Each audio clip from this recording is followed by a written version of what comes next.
would you like to do this man-to-man? No guns. Yeah.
I've been sheriffing around here for a long time, and I've heard some pretty tall tales, but this one purely stops the clock. Telling you the truth, Sheriff, that's exactly the way it happened. Well, the judge will be here in a few days. You can try your story on him. Sheriff?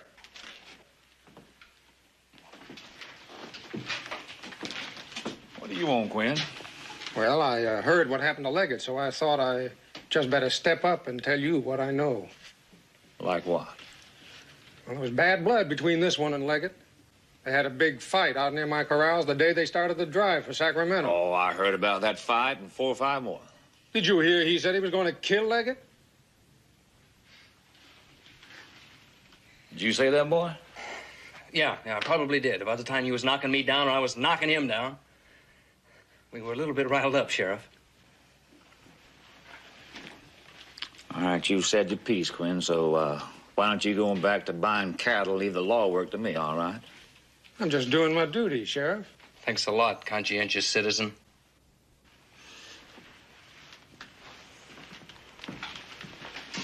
Sheriff? Yeah? Can I send a telegram? To who? Ben Cartwright in Sacramento. Yeah, I reckon you can if you can write it out and pay for it. Thanks a lot.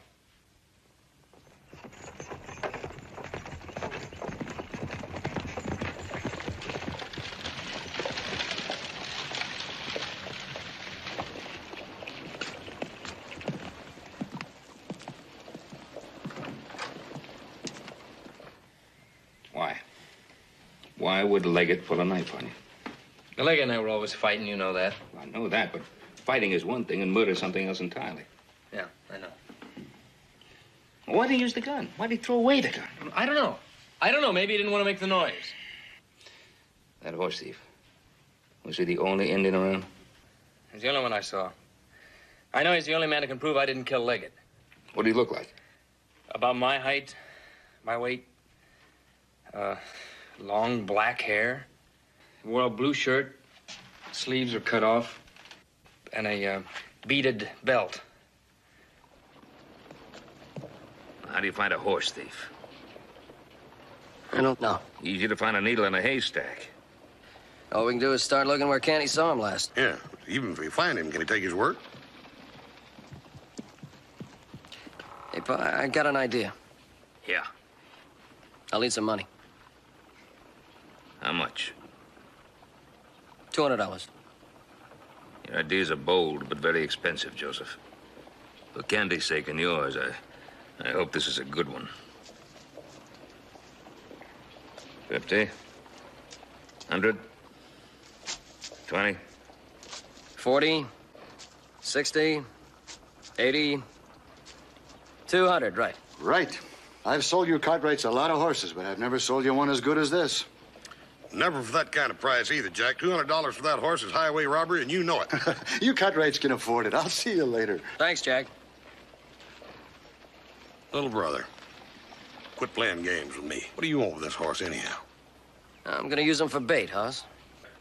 Bait? Bait.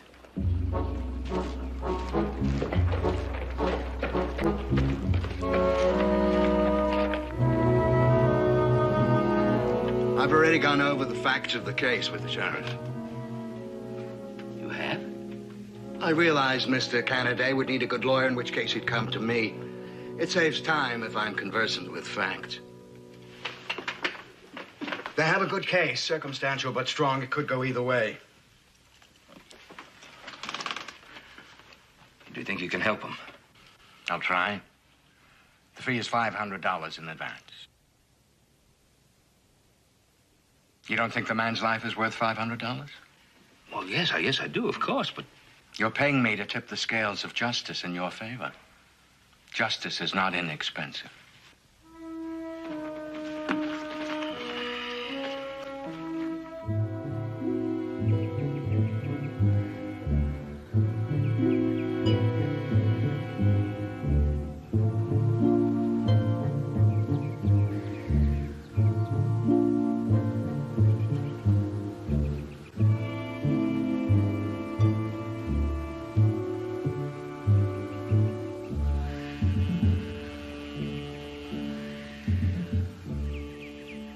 Ain't him a squirrel stirring around up there?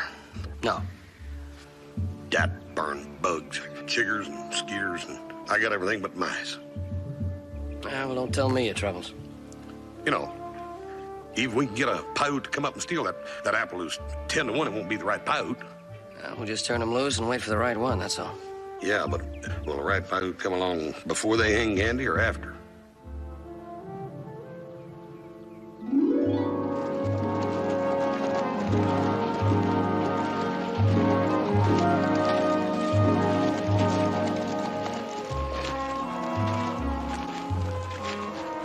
Hey, Charlie boy.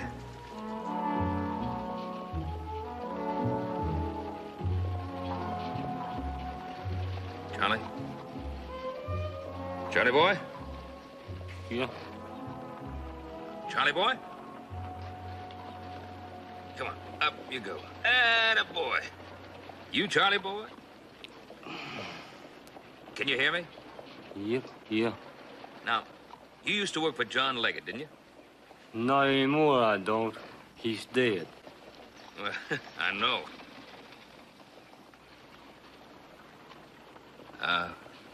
Charlie boy? I was wondering if you knew of anybody who might have a reason to kill old Leggett. Me. Leggett don't pay me my wages. But I didn't kill him. Besides, I was scared of Leggett. It's funny. Leggett was scared too. Mean as a scorpion. But he was scared. He owed somebody a lot of money. Drinking together one night. He told me if he don't pay up, he's gonna get killed. Who do you owe the money to?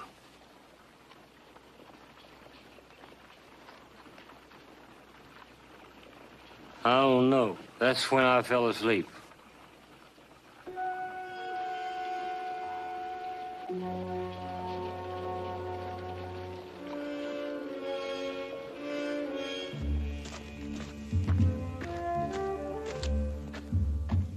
No sign of anybody. 2 days we haven't even seen an Indian. Yeah, we can't get lucky like Custer. It was a good idea, Joe. It just didn't work. We'll get back into Reno first thing in the morning for the trial. All right.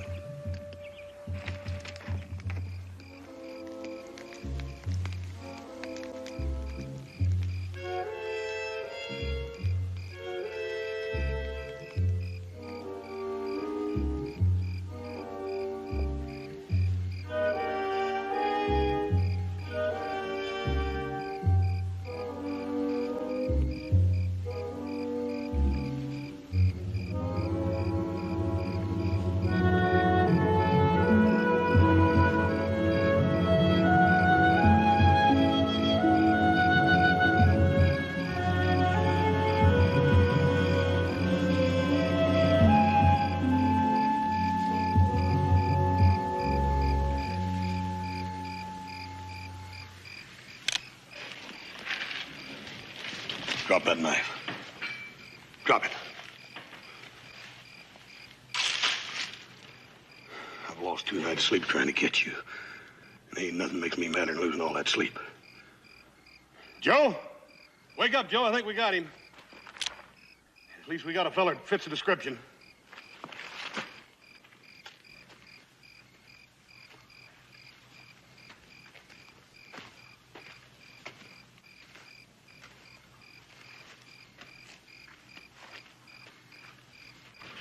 And blue shirt, beaded belt.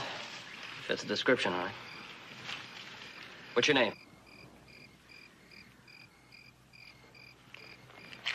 How much I should pay you? Well, I can say we come as friends. Yeah, I got a feeling he's not going to believe that. Look, we need your help. How do you say we need your help? Come so tupo. What do you say? That's how you say we need your help. Speaks English. I also speak Paiute, which makes me smarter than you. Well, if you're so smart, how'd you let us catch you? All right, horse. Look, we've been looking for you. Is that why you have been leaving that horse staked out? Yeah. How did you expect to find me while you were hiding under trees? Well, we found you. That's the important thing, ain't it? About a week ago, you tried to grab 2 horses. A friend of ours caught up with you. A fellow named Candy. You had a fight. Do you remember that? Why? Because during that fight, there was a shot. That shot killed a man. That friend of ours is being held for murder. I remember. It happened as you say. All right, will you come with us to Reno and testify to that? No. I told you, you go to Reno and tell them. We can't do that. You're the witness. You have to testify. All right. Bring them here. I will tell them. We can't bring the court here. You're going to have to go there. If you don't, he'll hang. If I do go, they will hang me. No, they won't. Now, look, we guarantee it. We'll get you into town and out again. No. Well, they probably wouldn't take the word of a horse thief anyhow. I am a chief. You're a horse thief. I am a great horse thief. Brave men steal the horses of their enemies. When you steal a man's horse, you steal his pride. It gives you honor. Where I come from, it gets you hung. Look, we can take you whether you want to go or not. Even if they will not believe a horse thief? Now, they might believe a chief. Ah, Joe, he ain't no chief. Chief wouldn't let himself get caught this easy. You did not catch me. I caught you.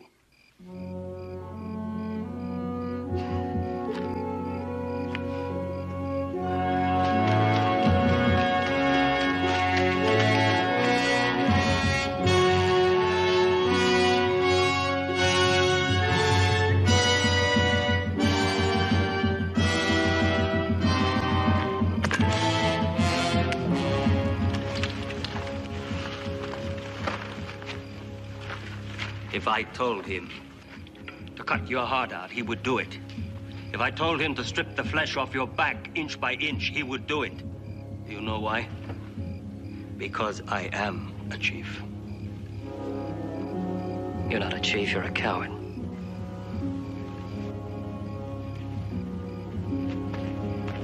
Shall I show you? Oh, how, by having him kill me? The Cheyenne let their women kill prisoners. Are you trying to prove you're as brave as a Cheyenne squaw? No, a chief is a man who looks for justice. He wouldn't let an innocent man die. It'll be just one less white man for me to kill. It takes no courage to have someone else do your killing. You're a coward. You're afraid of the white man.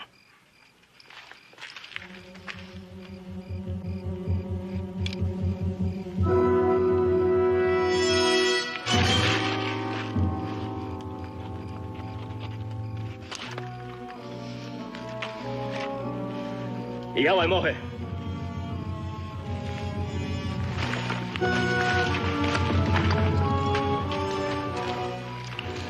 I will go with you to Reno. But before this is over, you will eat your words. Because I will feed them to you on the point of this knife, one by one.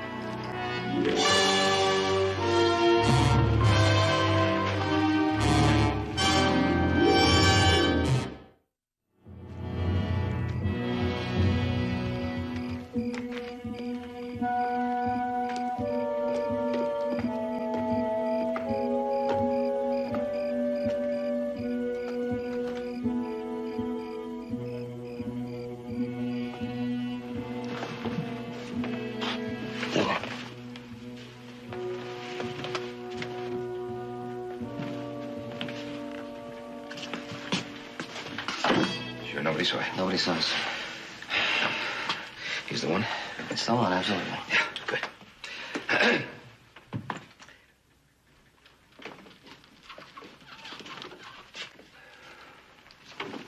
Will he testify? Yeah, he'll testify. I don't know who's going to believe him. What's his name? Why do you talk about me like I'm some kind of horse?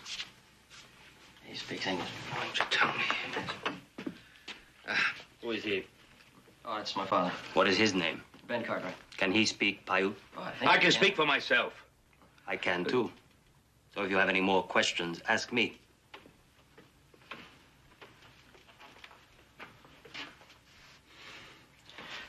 Sorry. Hoss, while I'm talking here to, Joe Koval. Well, I, over to Mr. Scott. He's the lawyer I hired, and tell him I want him over here. I want him to hear what Jokova has to say. Can we get something to eat first? Oh, I'm starving. Yeah, I'm kind of hungry myself, isn't it, Joe? Yeah, I could use a steak.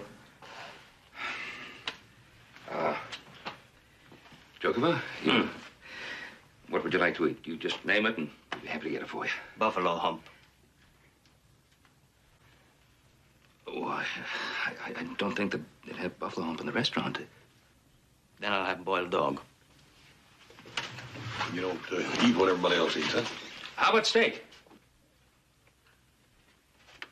That's cow. Yeah, it is a cow. You know, they might have some venison. Well, as a matter of fact, they do. I saw it on the menu. They have venison. Venison. Fine. How do you want it fixed? Over an open fire made with dried buffalo chips. Oh, well, sure. I guess that. Yeah, Hoss, stop by at the jail on the way and tell Canada the good news. Yeah. Well, yeah, I think this be a good room for you to be in. That way nobody can get in here without coming through here first. See? That way nobody will get to see you. I'll call you as soon as the food gets up. Oh, brother. What's wrong? Well, you know what that is? The most wanted Indian in the territory. What? Well, there isn't a lawman around that doesn't want to get his hands on him. Oh, that's great. What do we do now? Try to figure out some way of keeping our only witness from being hanged.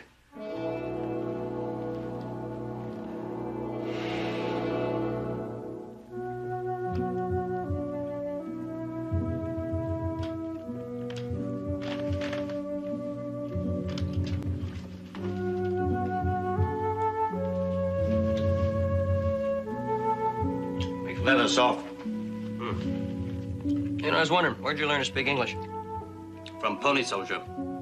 When I was small, I lived outside of the fort gates. Is that where you learned to hate the white man? You think because I steal their horses, I hate the white man? You kill him. I have never killed one white man. Everybody thinks you have. Yes, this is good.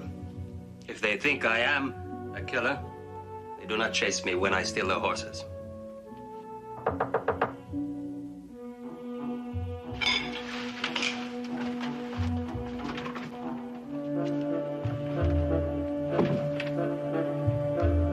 Who's there? It's me, Paul.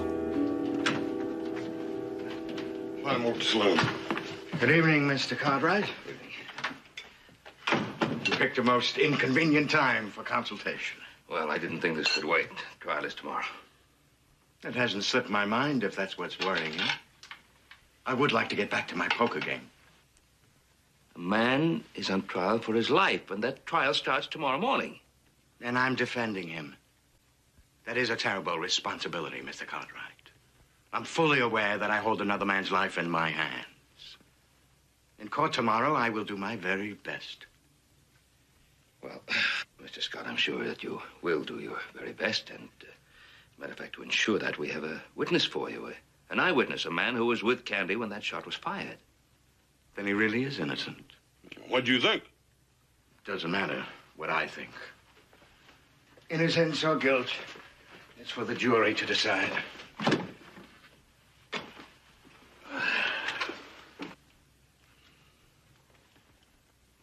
All right. Let's see the witness.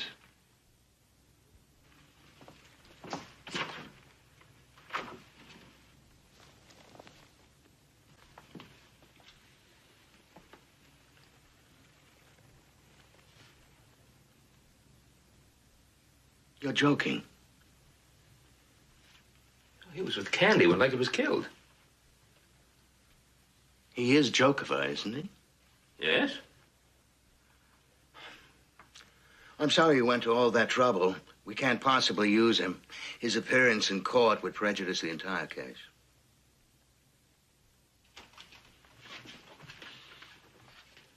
How? He's an Indian and a wanted man. You mean you're not going to use the only witness we have who can corroborate Candy's story? No. It would only confuse the court. They wouldn't know whether to hang the defendant or hang the witness. They might end up by hanging them both side by side. You're not going to use them? No. Well, then I'm afraid we're going to have to get ourselves another lawyer. If you can find one. I'll see you at the trial anyway. I wouldn't miss this for the biggest poker game in Denver.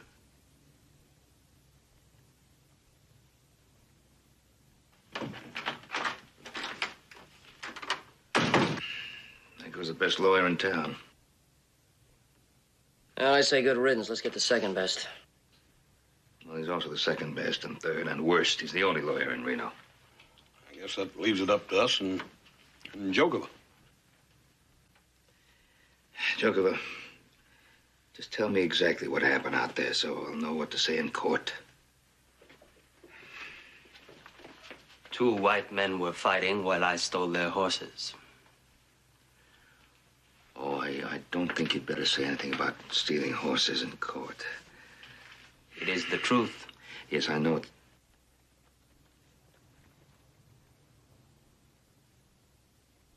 No?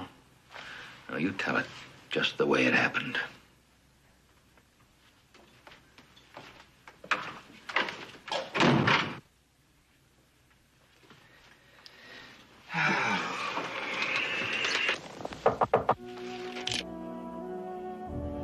Who's there? Sheriff Crawley.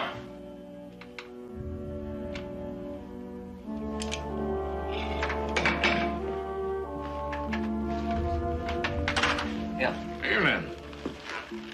Come in, Sheriff. Sorry to bother you, Mr. Cartwright, but somebody said they seen your 2 boys here sneaking an Indian up the back way. Oh? Said it looked a whole lot like Jokover.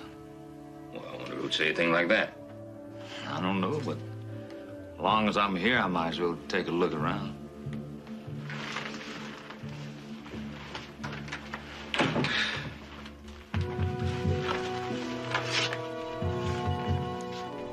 What's in there? Really? What's going on here? There's something in there, Mr. Cartwright, you don't want me to see? Of course not. Well, you won't mind if I take a look myself, then, will you?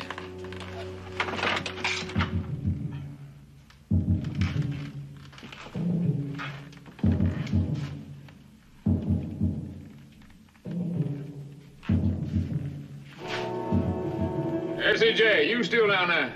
Right where you left me. Anybody come out this your window? Nothing's moved since you went up them stairs.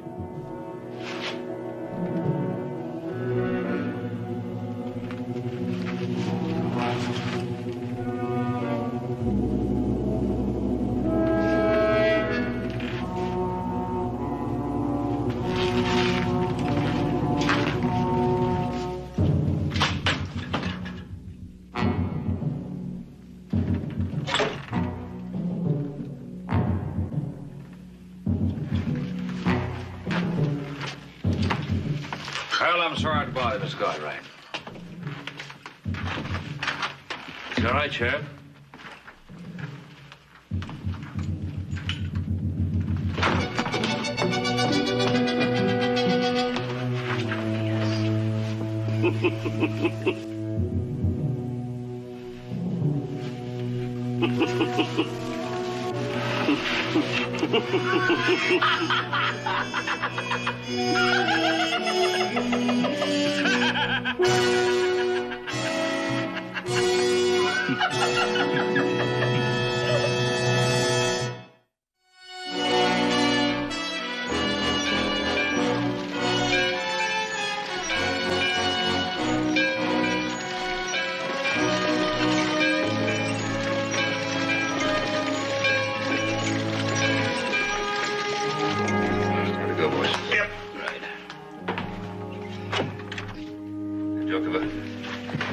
Stay in your room.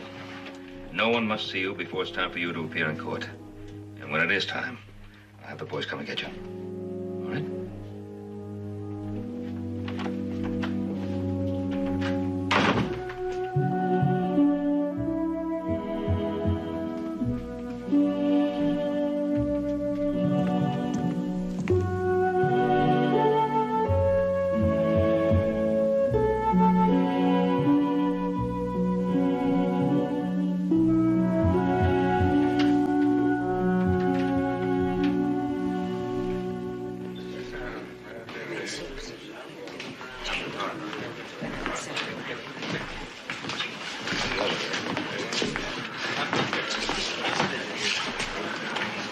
In case you need me.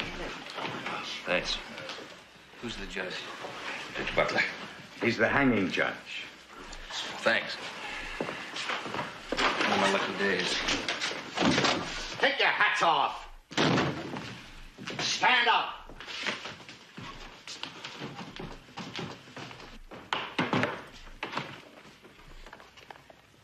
Sit down. All right, Mr. Prosecutor. What have you got?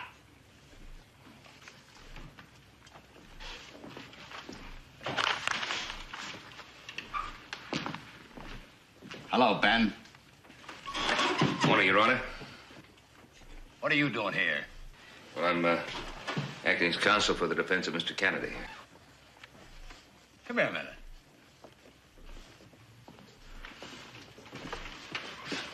You're no lawyer, Ben. Well, I know. What makes you think you can handle the defense of a man who's on trial for his life? Somebody's got to do it. Oh, can't get a lawyer to take the case, huh? All right. There's something you ought to know, and it's very important. If murder's proved, it's a hanging offense. I know that. Now, let's get on with it. Hiram, Mr. Prosecutor, call your witnesses. I call Joe Cartwright.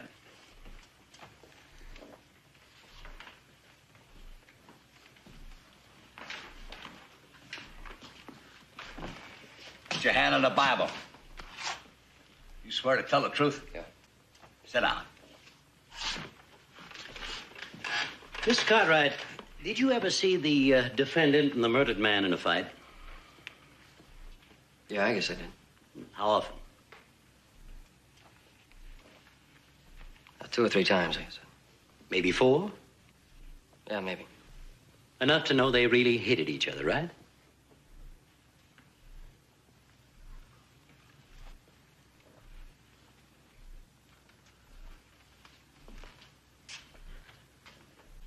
I'm waiting for your answer, Mr. Cartwright. Candy didn't kill him.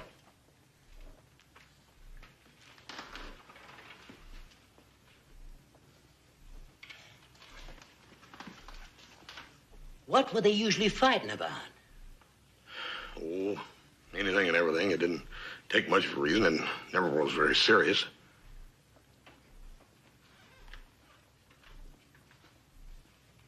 Do you think either of them took the threat seriously? Well, Leggett said that Canary was a hard case and meant to kill him.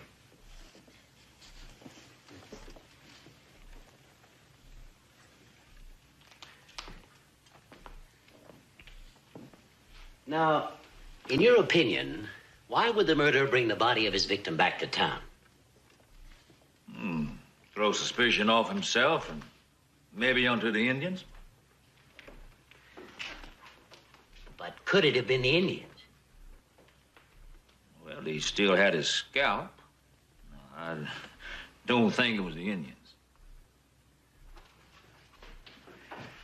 Your witness, Mr. Cartwright? No questions. That's all, Sheriff. Thank you. That's my case, Judge.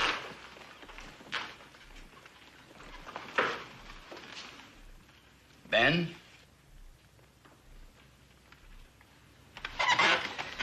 Let's go get Joker. Don't bring him in. Don't let anybody see him until I call for him. I have to tell you, he's got a pretty good case. You sure you can handle the defense? Well, so that depends on you and Hiram.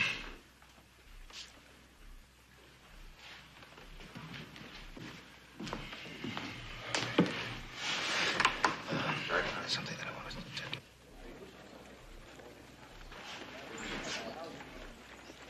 I personally guaranteed his safety if he'd come in here and testify. Well, I'd kind of like to hear what this Joker has to say. Hiram? I don't know, Judge. What is it you don't know, Hiram? In the first place, he's a savage. Oh. His swearing on the Bible wouldn't mean a thing. Oh, come on.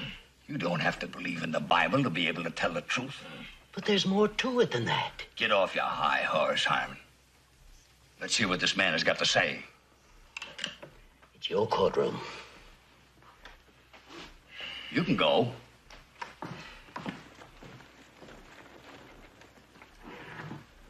Now, Ben Cartwright is about to call a witness. You may not like this witness, but he's here to see justice done. And if anyone so much as lays a hand on him, he's gonna have me to deal with and the devil to pay. Ben, call your witness.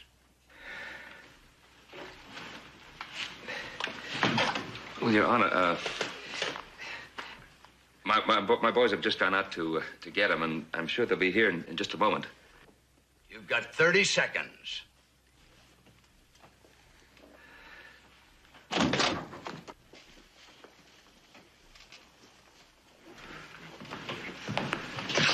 Where is he? He's gone. He ain't there. He ain't nowhere. We can find him nowhere. You looked all over. You're delaying things, Cartwright. Your Honor, I would like to ask for a temporary recess until we can find our witness. I am here, Mr. Cartwright.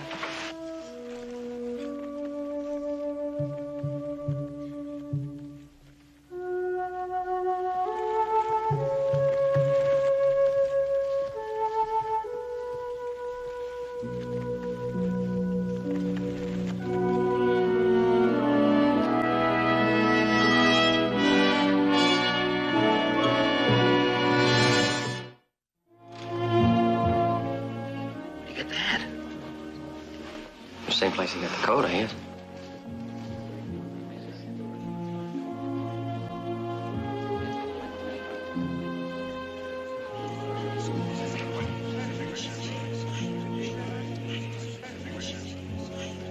Your Honor, I'm ready to proceed.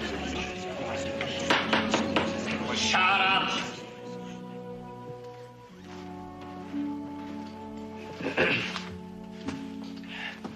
Would you please tell the court your name? Jokola.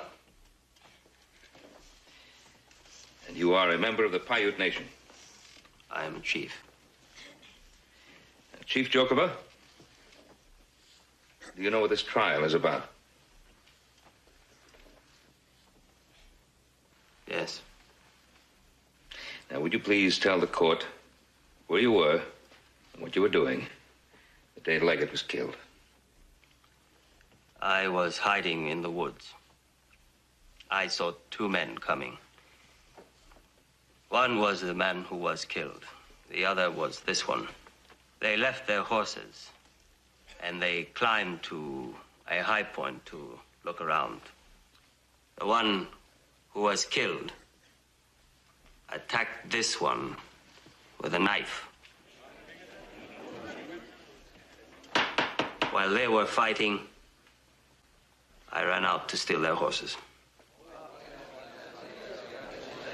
Shut up! I see. And then?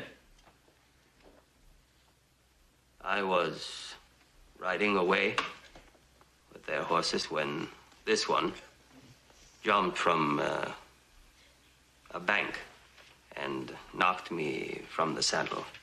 While we were fighting, there was a shot. I thought more white men were coming, so I rode away and hid. I saw this one run back to the other man. The other man was already dead. Thank you, Chief Chukwa. Your witness.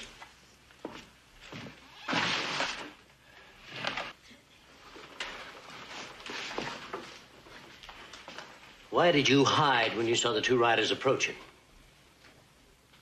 Because I was going to steal their horses and their guns. Shut up!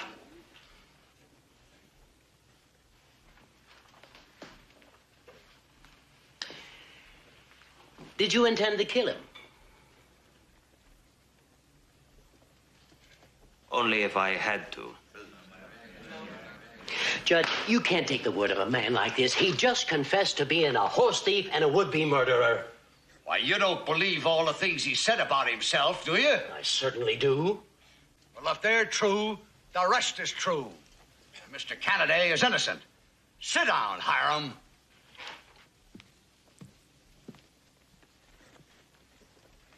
Was Leggett killed by an Indian? No.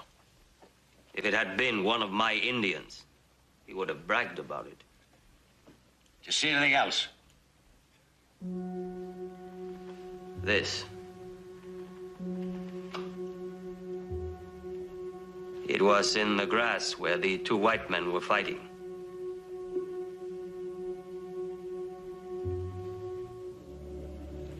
Why didn't you mention this before? Nobody asked me. Mr. Canary?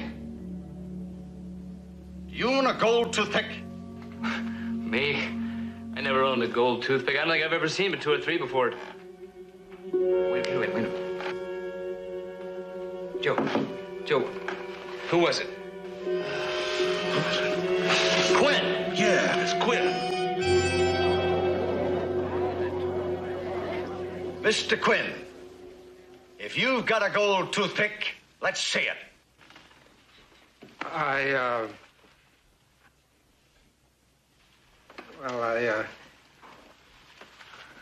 guess I left it at home. Your Honor, I'd like to ask another question. Go right ahead. Jokover, is there something that you haven't told us because nobody's asked it of you?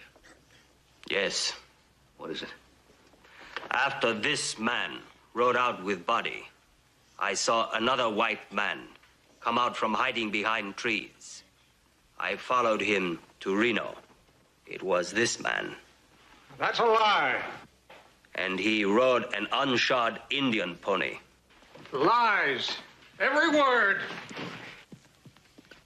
No, they're not lies. An unshod pony to make the killing look like the work of the Paiutes. No! You and Liggett were working together. No. Of course they were. That's why Liggett wanted to bring the herd back to Reno. To sell the beef to you for $12 a head. Instead of the 18 we could get in Sacramento. Of course. That's what Charlie Boy was talking about. He said that Leggett owed somebody a lot of money. That he was afraid the fellow was going to kill him. It was you that killed him, wasn't it? No. I think you're lying. Put that man in jail, Crawley. George, what about, Jokover? Well, if it hadn't been for Jokover, we might have hanged an innocent man. Now, the rest of you people sit down. This court is still in session. You take that man over and lock him up, Crawley. Yes, sir. Mr. Quinn, you're going to need a good lawyer. I'll go with you. Now, the rest of us are going to sit here for 30 minutes while I review this case. Then, I don't think I'm going to need you or your witness anymore. Thank you, Your Honor. Joker, let's go.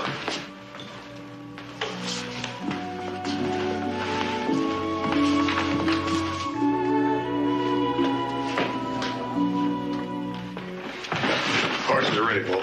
Oh, good. We're almost ready, too. Joker, hold it. Don't nobody move now. I don't want nobody to get hurt. All I want is that Indian. Now, you just put your guns on the bedspread there, real nice and neat-like. Come on. All right, if you'll just fold it up in a nice little bundle for me.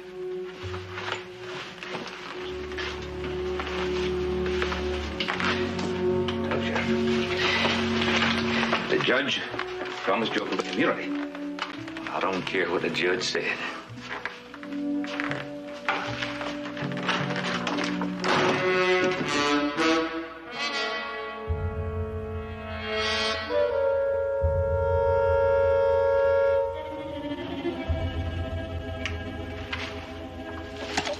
Don't move. Put the shotgun down.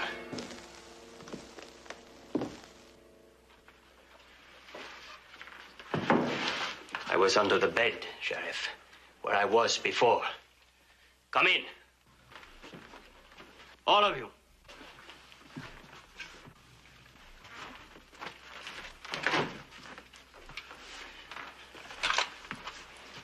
You called me a coward.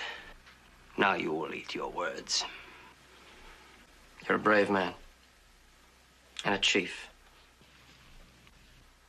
You're also a thief. A great thief. A big thief, anyway. You will go with me. As I told you, I have killed many white men. One more will make no difference. Do not follow me.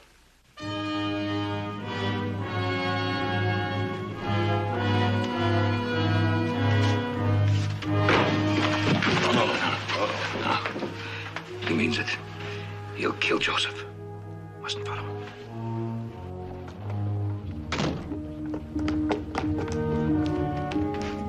There, take the horse. He's yours. Go on.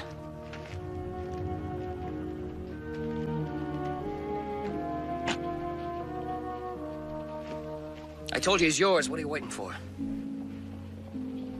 If I rode into my village on this horse now, my people would know you gave him to me. What's wrong with that? I do not accept gifts from my enemies. Or from your friends?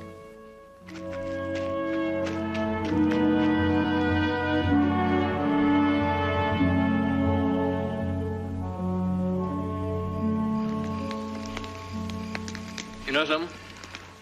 I feel mighty good to get back to that ranch. For a while there, I thought maybe I wasn't going to make it.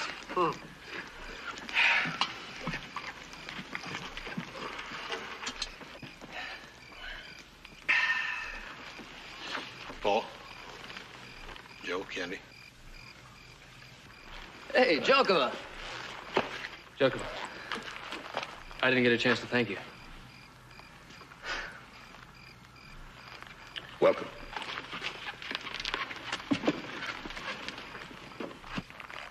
It is not easy to be friends with your enemy. Now, before I steal from a white man, I will have to look into his face to see that I am not stealing from a friend.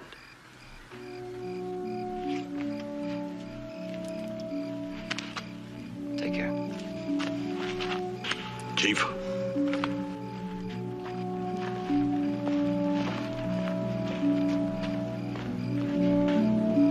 You know, after you get knowing him, he's a pretty decent sort of fellow, wasn't he? Yeah. Sure did a lot for me. Yeah.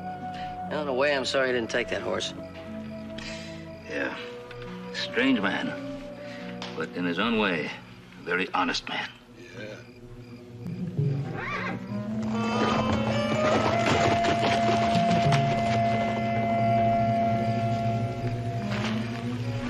That son of a gun stole the horse?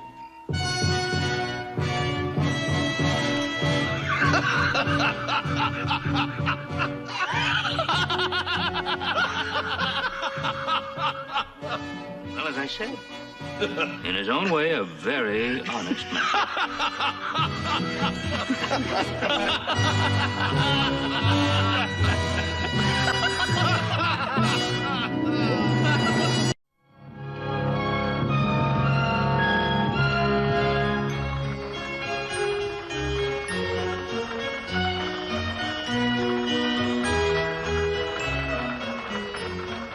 Candy. May I have my lunch now? Candy. My lunch, please. Yeah, sure.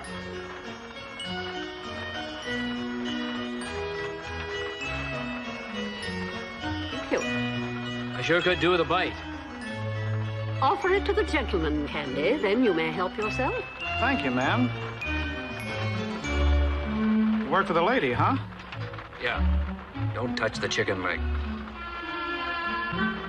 How about you, mister?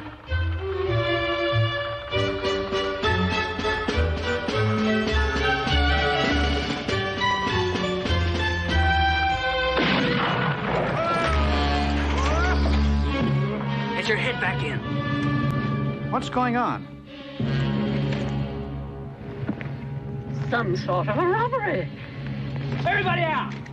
Come on, get out of there, come on! Leave that here, on the floor.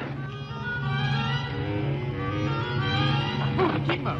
Keep him up! Over there! Over there! Get going! Okay, hurry up. Okay, Come on! got all day. Keep him up! Over there! Get those hands up.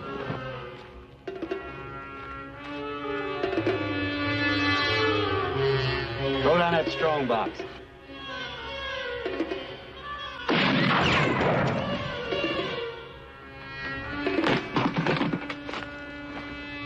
To search a lady.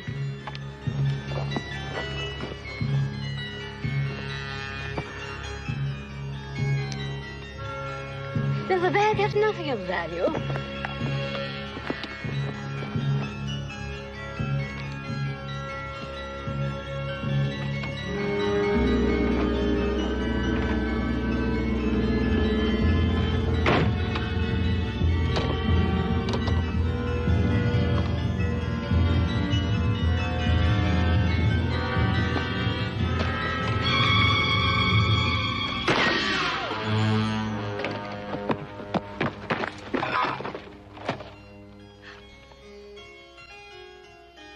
You can't have those.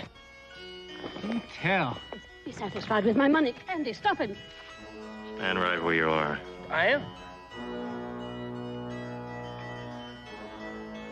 Okay, let's move out.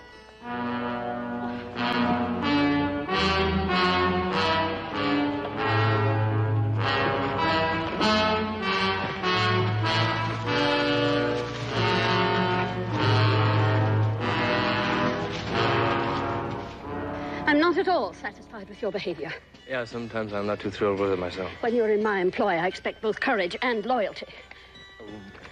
Getting myself killed comes higher than 75 cents a day. Recovering my jewels is going to be no end of trouble, I imagine.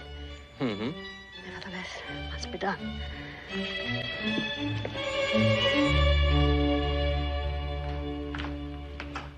Hey, Paul. Candy's back. Candy? All right. I want you to meet Mrs. Wharton. How do you do, Mr. Cartwright? Mrs. Wharton, pleasure. He got robbed on the stagecoach, not 15 miles from here. No. Cleaned us out. Well, that's terrible news. I had the stage drop us off at the Vernons. We borrowed a rig. I ran into Joe and Hoss on the way in. I figured you could put Mrs. Wharton up here. Well, of course. Come in. Sit down, Mrs. Wharton, please. That's very Make kind yourself at of you, home. Mr. Cartwright, but Candy practically dragged me here. I must get into Virginia City to notify the authorities. I keep telling you the stage driver will do that. Is there a British consul hereabouts? British... No. An army unit? Really, now, you're much better off here tonight. Just make yourself comfortable, and there's nothing you can do until daylight anyway. Joseph, Hoss, why don't you take Mrs. Wharton's bags up to the guest room? All right, Paul. This is your home, Candy. Yeah. You led me to believe you were a servant. No, ma'am, it was you that told me I was. Perhaps I did. Do you think I might have a cup of tea? Oh, yes, ma'am. We'll fix it right up. Oh, and do lace it with a tot of rum, won't you? Yes, ma'am.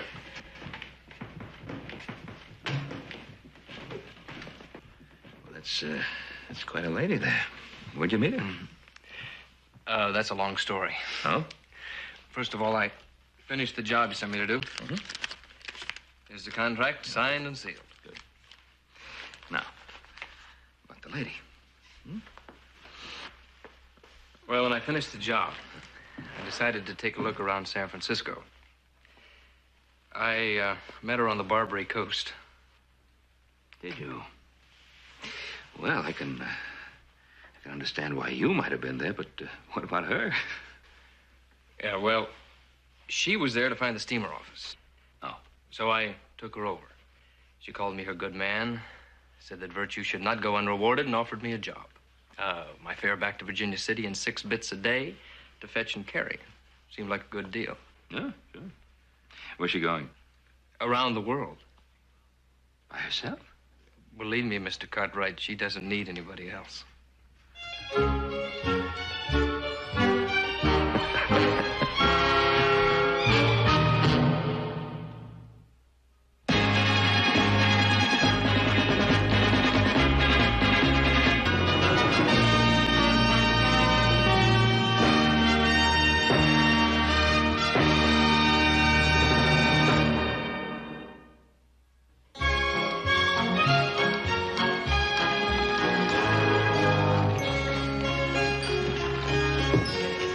Have any trouble?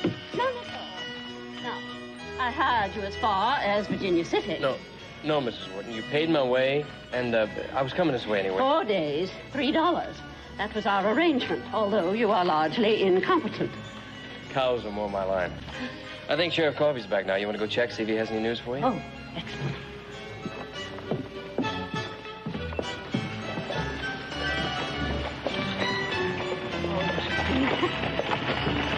Very interesting village you have here, Canary. Yeah, pretty, isn't it?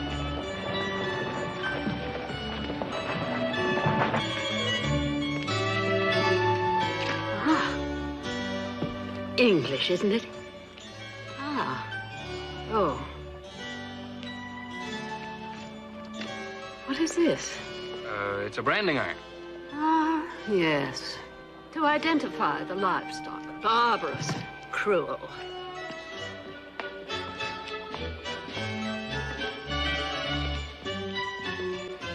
It's right up the street.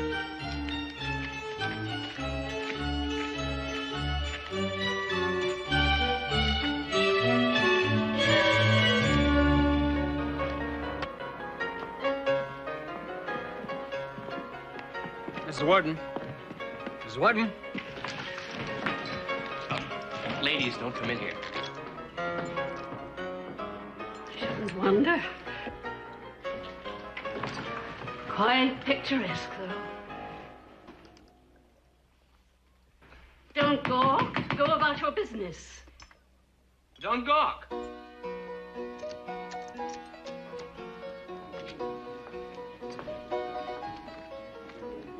I see you're 5. Raise you 10. What are they playing? Draw poker. What is the object of the game? Well, they're betting to see who has the highest cards. Knaves, queens, kings? That's right.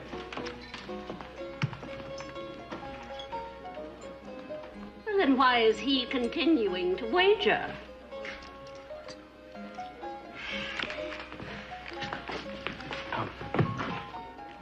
He was what you call bluffing. It's one of the finer points. Could we go outside now?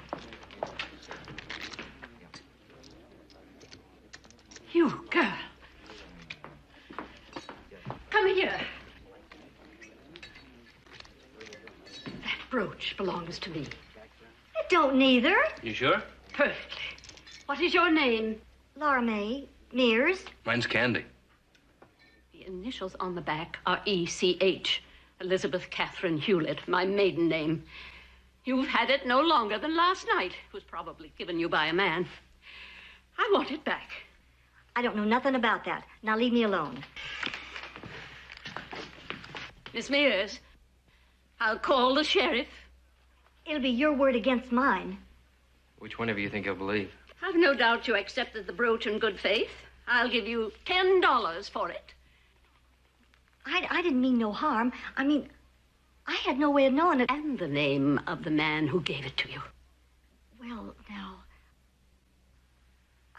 I can't say as I know for sure.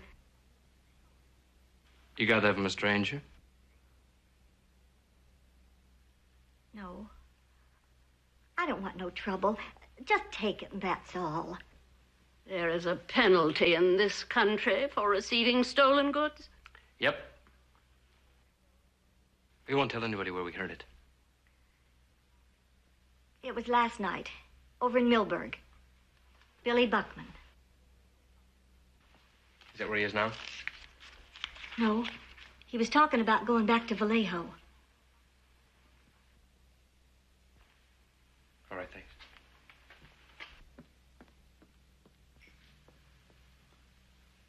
My husband gave me this. Daniel. It was a Sunday afternoon. One of those dismal, dreary, rainy days. But he was so anxious to be alone with me, he dragged me out of doors and we ran into the summer house. I was 16. He was 18 and so shy. All he could say was, "Here, I want you to have this," and he shoved it into my hand. Sure, he had a much more flowery speech all planned. So sweet. He passed away 4 years ago. I'm sorry. Then they have the locket Daniel gave me for our first anniversary. The ring my children gave me for my birthday. Their pictures. Miniature of little Jonathan. He died at 7. It's all I have of his. And there are other things. Each one means something, an occasion. The world's changed, and the Lord knows I have too. But these things haven't. When I see them, each occasion is very close again. You're too young for the past to be important to you. Yes. That's what they stole from me. £100 would buy the lot, unless you're a sentimental old fool. Well, come along, Candy.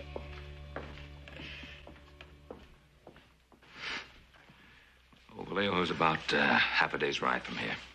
Sheriff Coffey said he couldn't go there. That's out of his jurisdiction, right? Well, who has jurisdiction? The United States Marshal when he's there, which isn't very often, and when he isn't there, that's a wild and woolly place. Sounds fascinating. Mr. Cartwright, I got an idea. You and Joe and Hoss have to be over at the Johnson place for that roundup, but you don't need me there, right? Why don't I ride into Vallejo in the morning? Kind of nose around, see what I can find out. I might come up with something. That's a good idea. Miss Warden, I'm terribly sorry we have to be away at this particular time, but can't be helped. Anyway, it's only 2 days. Meanwhile, you make yourself comfortable here, and Hop Sing will take good care of you. Very kind of you, Mr. Cartwright. And by the time we get back, Candy should be back. We'll figure out what we'll do then. Have a pleasant journey. Thank you. Thank you, man.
Hi, Candy. Good morning. Mrs. Wharton? How did you find me? Hop Singh told me your bed hadn't been slept in and the buggy was gone. So I figured you were on your way to Vallejo. How perceptive. What are these two for? I met them on the road and engaged them as guides. They couldn't guide a dog across the street. Charlie, Al, get back in your holes. Oh, come on, Candy. You men, stay right where you are. No easy pickings today. Get moving. Now, see here, sir. You heard me. Move! Those men were quite competent and extremely courteous. Get along around nightfall, they'd crack you over the head, very courteous, and pick you clean. And you were unmannerly and high-handed. No need to thank me, ma'am. I suppose you want me to turn back. Yeah? Under the circumstances, that's the only sensible thing to do. Fiddlesticks. Mrs. Wharton, that town is dangerous. And there's nothing there worth looking at. We'll see. In any case, my mind is quite made up.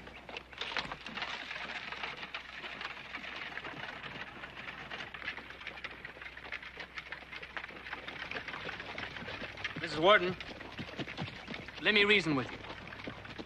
You're going to barge into Vallejo, right? What do you intend to do? Tell him you want your jewelry back and expect him to roll over and play dead? I have a plan. You see, I found myself in a similar situation in Wazirabad about 18 months ago. I gave some baksheesh to a Pathan mullah. It worked wonders. I don't think I got more than about half of that. Wazirabad is a town in Afghanistan. Very wicked, I might add. Wicked. Mrs. Wharton, this town, whatever you call it, it don't hold a candle to Vallejo. Half the men in that town would kill their brothers for 50 cents cash or $1 credit. We'll see. Baksheesh is a bribe. It works anywhere. Maybe. Chances are your stuff's not even in Vallejo. It's scattered around, most likely. The only way to find out is to go there. I've a good mind to throw a rope around you and get it over with. I might remind you that I'm old enough to be your mother, and as such am entitled to a certain freedom of decision. Huh? I figure I've done just about everything a reasonable man can do. I appreciate that. There's no need for you to involve yourself further. All right, all right, all right. Good day. Good day.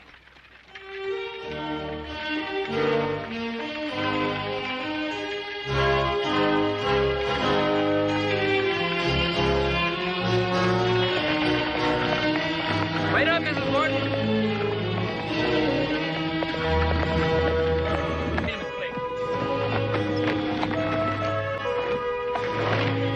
It's money. Do you have it on you? Yes. How much? Slightly in excess of $5,000. You're a bigger fool than I thought. Sir. It's all right. I'm an even bigger one. I'm going with you.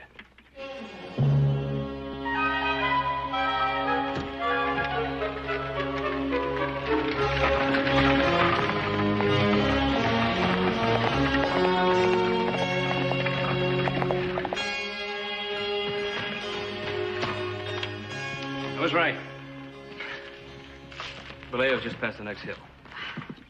Now, I want you to give me that money. Whatever for? Because I want to hide it under that rock. Unless you have an argument. No. The idea has merit. Turn your back. I don't know what the record is for bamboozling a lady, but you go into Vallejo with that much money, somebody's going to set a new one. Here. Thank you.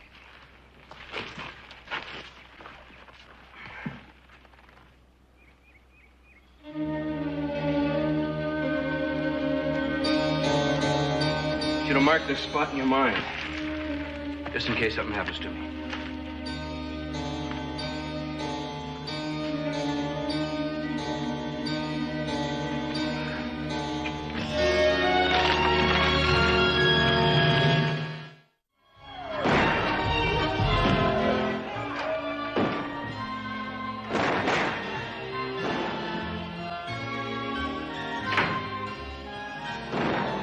Well, it's the best in town. Little sir.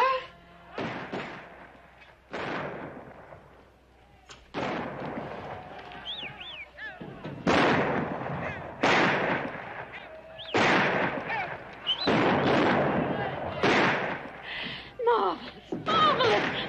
Is it some sort of an occasion or holiday? No, just another day in the middle of the week. Hey. Mrs. Wharton, you're going to stay here. I am not. Mrs. Wharton, I'm going to try to get your jewelry back, but I can't do a thing if you're going to worry me to death. So, as a favor, let me try by myself first. Please. Very well.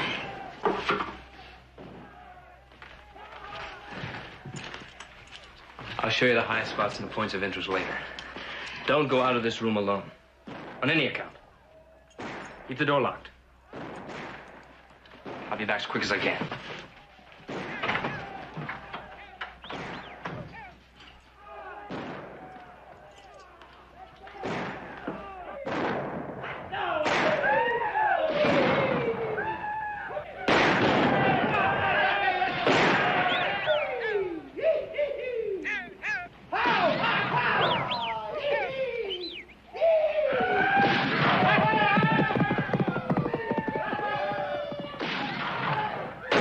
Stay there.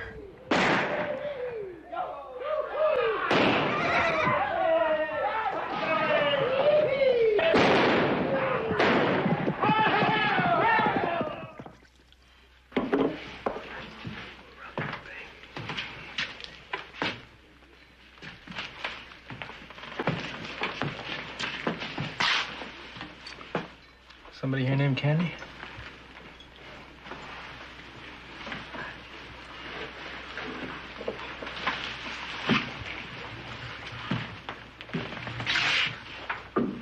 I'm Billy Buckman. Howdy. Sit down. Where's the girl? What girl? Everywhere I've been, all over town, people been telling me Candy wants to see me. Real bad. Well, that's me. And I do. You ain't my idea, no Candy. I've seen you before. I'll bet you have. As a matter of fact, I did leave word here and there around town.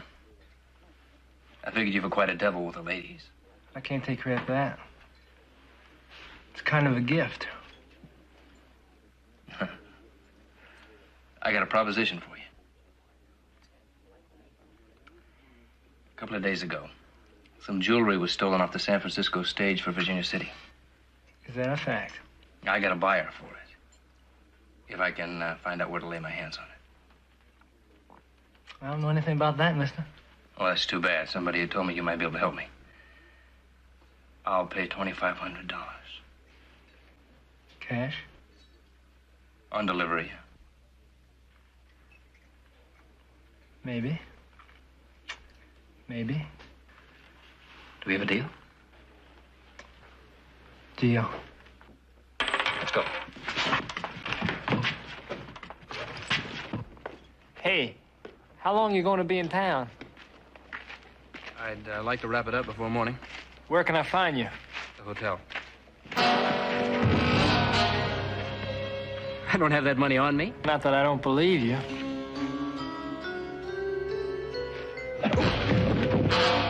Give me the name of the buyer. That'll do.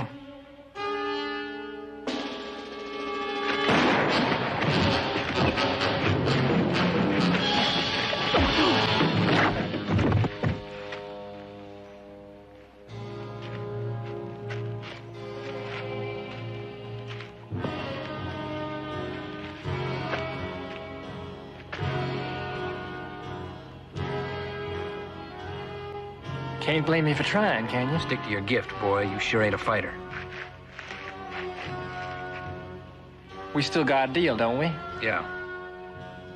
But now you got 2 hours to scurry yourself around if you still want that money. 2 hours.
I don't want to drink. You're standing there, ain't you? Well, yeah. 2 bits.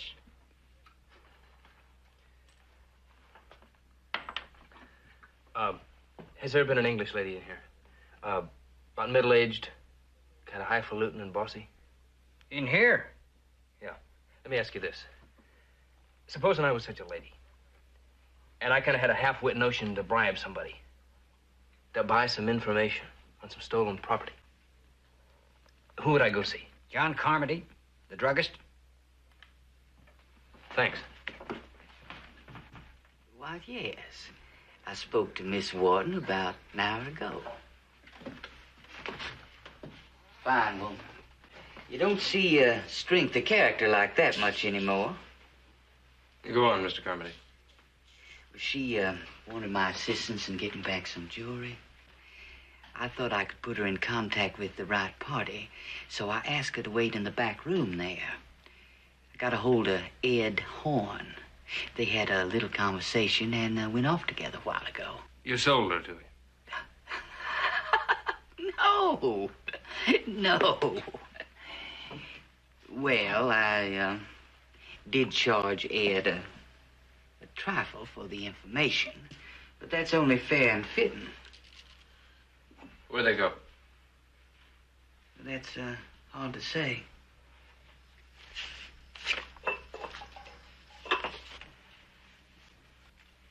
That's all the easier it's gonna get.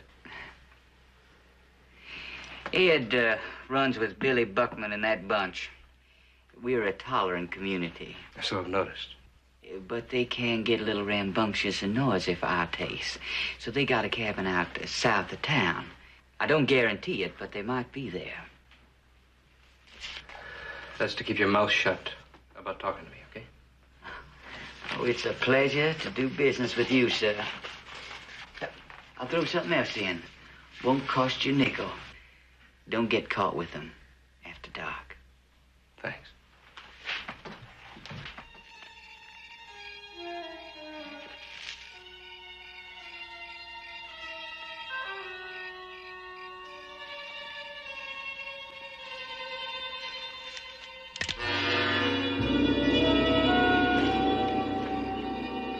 You ought to stick to fighting. You old sneaker at the darn. Most of the time I do, I guess I got a lot in my mind. You want to see our place? Go ahead.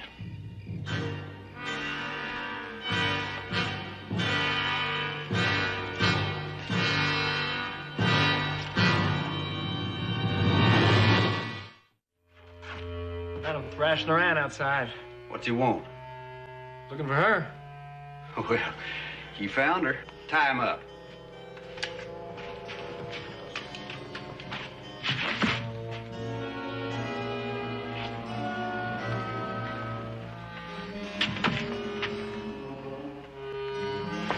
Sit down, boy.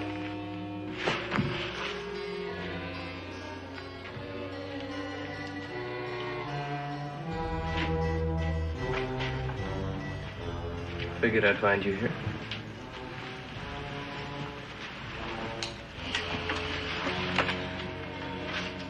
I believe I owe you an apology. Yes, ma'am, I believe you do. Mr. Horn agreed to return my jewels for $5,000. I could have gotten them for half that. He wanted $1,000 in advance. I went to get it, and they followed me. Hold on to you. Yeah. Now they got the jewels and the money, and you. Yes. And me. Just once. Sometime will you do like you're told? I know. I can be willful, rather difficult. Yes, ma'am. Unfortunately, at my age, I'm not at all likely to change. Besides, I'm usually right. Hey, lady. Let's just get back to business.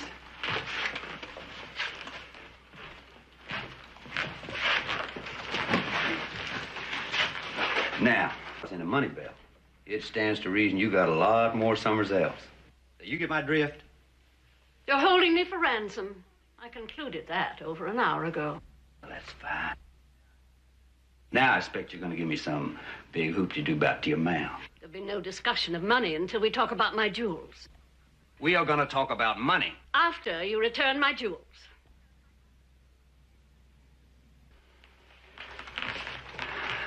You want me to have Billy Boy here carve off one of your ears? Well, if I were younger, the prospect of disfigurement might carry some weight. Well, now, it hurts considerable. A gentleman in the Sudan who had had first-hand experience told me the pain is vastly exaggerated. Go ahead.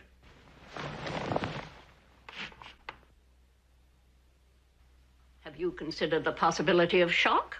I might not survive, and then you get nothing. It's her age and all, she might be right, eh? This man, he's your chieftain, or leader, whatever you call it. Yeah. He's not overly intelligent, is he? Watch your tongue. You know, we can always toast his feet on the floor. It would have to be for your own enjoyment. He has no money. I'm not about to lose my jewels to save his feet. Don't pay too much attention to her. Oh, all right. You can have the stuff back. Thank you. Now, about the money. I want my jewels physically here, in front of me. Sure. Fetch 'em.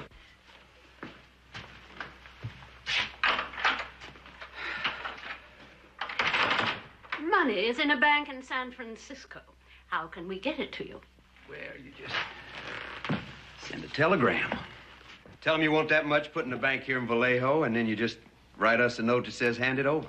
Oh, well, I didn't know you were capable of anything more complicated than waving a gun in somebody's face. Lady, you're beginning to get me mad. Well, you've been around her for a while.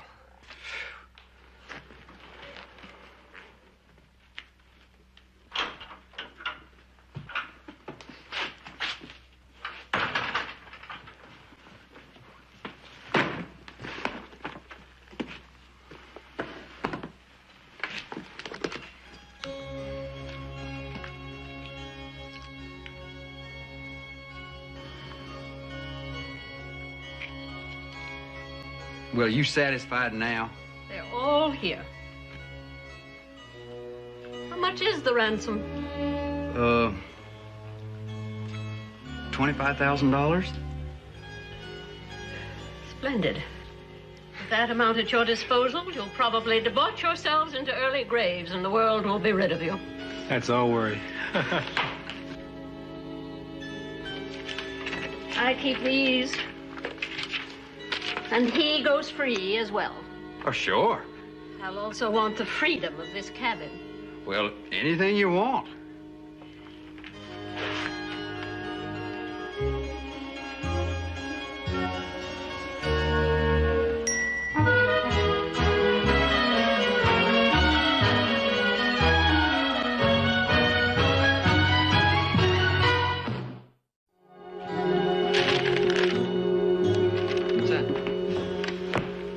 Note from Candy.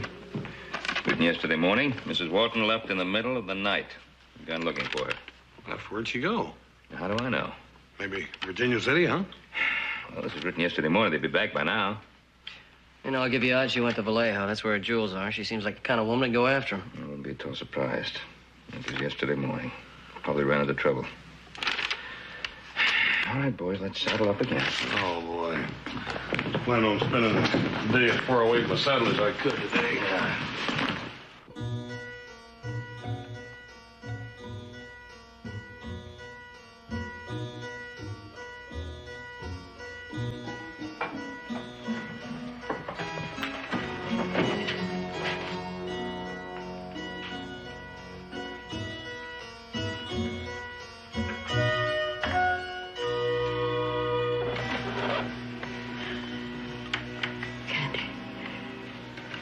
Do you think they'll release us alive?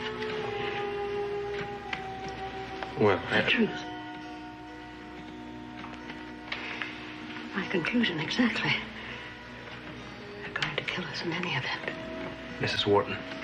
Any telegram I send Requesting money has to include the code word, Absalom. I didn't include it. Thanks for telling me. Mr. Cartwright will come looking for us soon. We don't count on him. Yes, we can. He's our only chance. No. Hey, no talking over there. I'll have to try to escape. Hey, that was my mirror. Oh, I'm very sorry. That's bad luck. I don't like it. No, sir. Oh, it's not bad luck for us. Only for the one that busts the mirror. Are you sure? Yeah, that's the way it works. Breakfast is ready. Now come on and get it or I'm going to throw it out. I bet you we'd be better off if you did.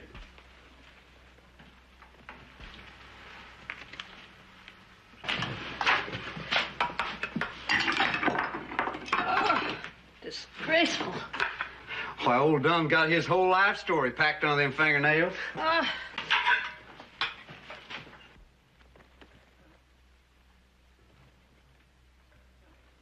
Hey, what do you think you're doing? Untying him so he can eat. I say let him swill it up like a dog.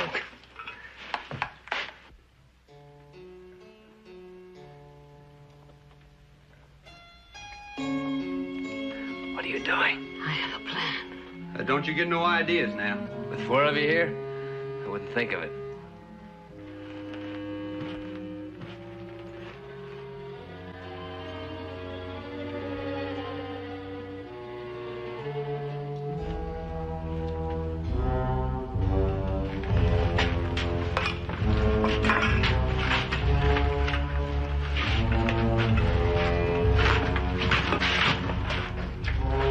Well, now it's time for us to go into Vallejo and get our $25,000. Now,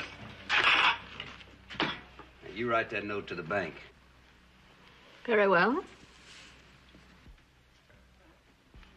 What you gonna say, lady? Pay to the bearer on demand the sum of $25,000.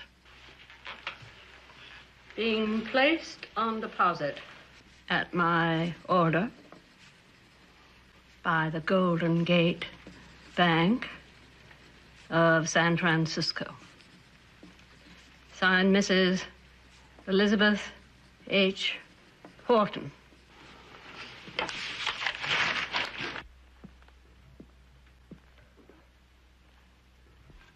Should I read it to you again? I can make it out. Come on, let's go get it.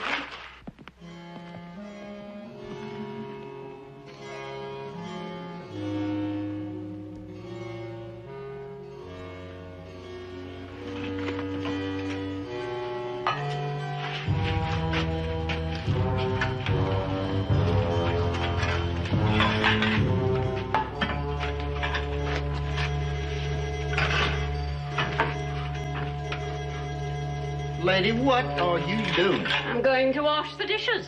Oh, now, you just leave them dishes be right there. Whether you like it or not, I'm going to wash them. By myself, if I have to. Well, I ain't gonna help you, lady. Hell, now, they can do with the good scrubbing. We ain't gonna be gone long.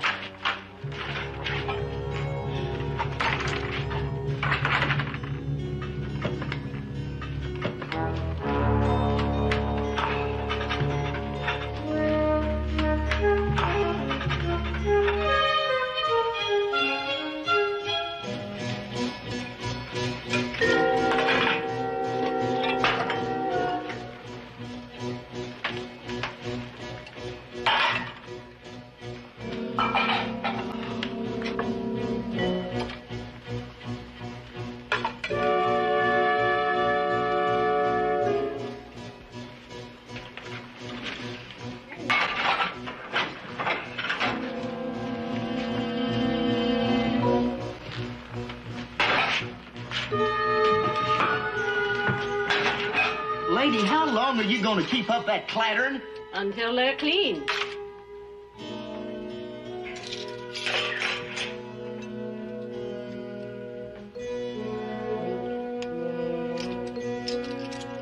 You there at the table. I need more water. Well, go fetch it yourself. He ain't supposed to go outside the cabin.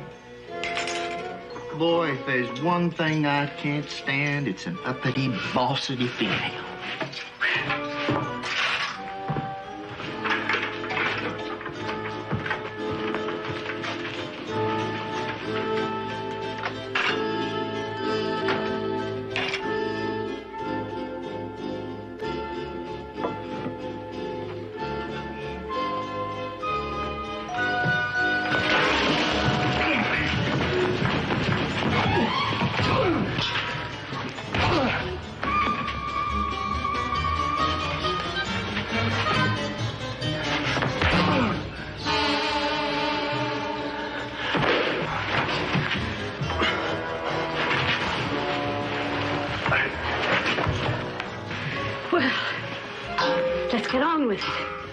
This is foolishness.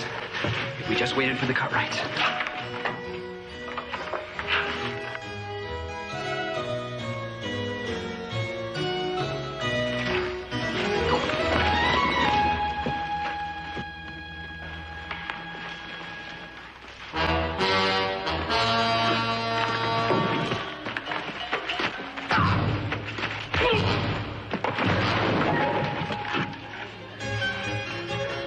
Let's get out of here. No, the buggy. Hang the buggy. Come on. It's not right astride. I don't care how you ride. Come on. Hold it. Take your guns out with your fingertips and drop them on the ground.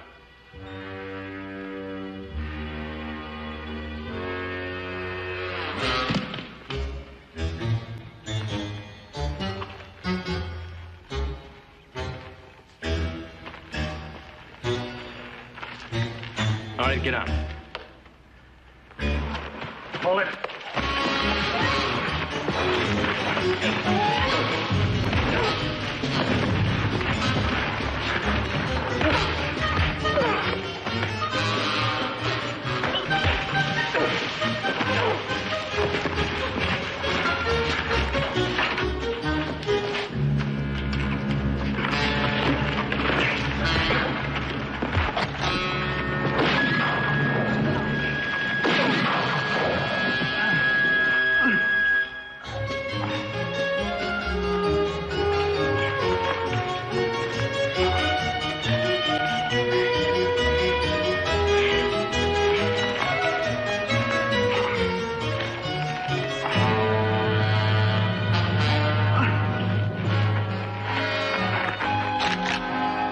Your feet.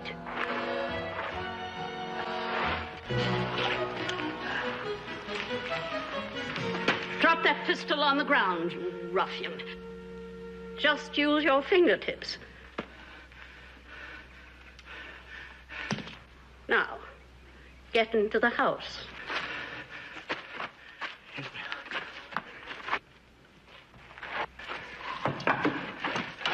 Close the door. And keep it closed.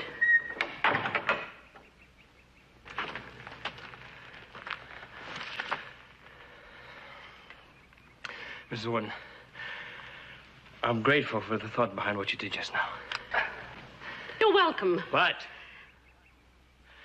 if I ever said anything good about you, I take it all back.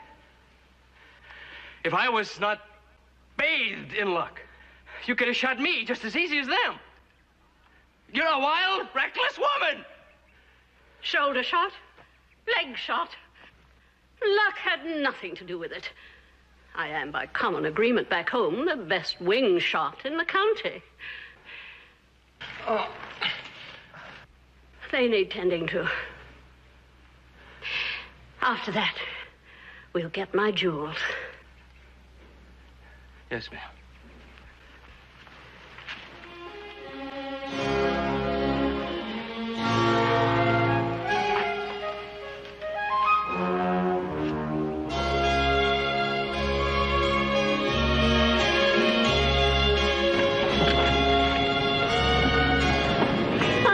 Thank you, gentlemen, again for all you've done for me. Mrs. Wharton, there's no thanks due to us.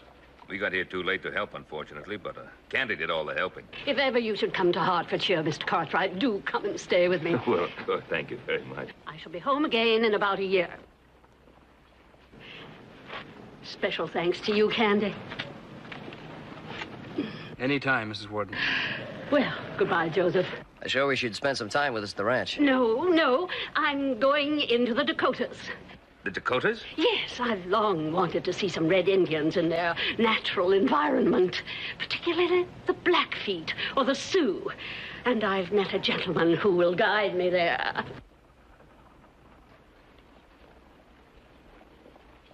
Well, again, goodbye, all. Goodbye, Mrs. Wharton. Bye, Mrs. Wharton. Hey, Paul. Don't you think we ought to try to stop her? There's no use. Them Indians are just gonna have to look out for themselves.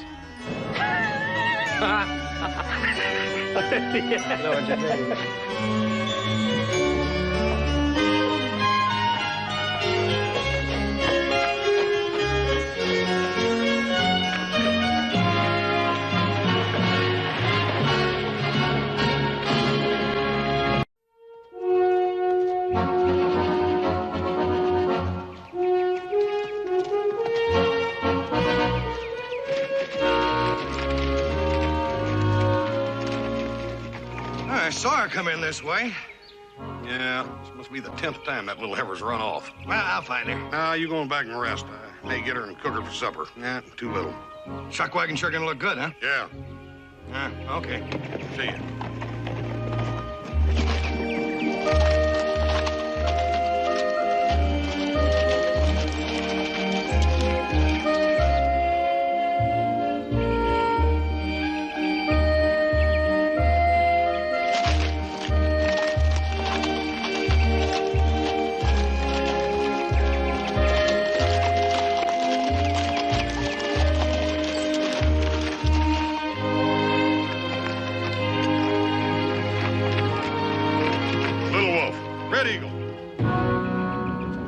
Doc, you know that brand. Drop your gun.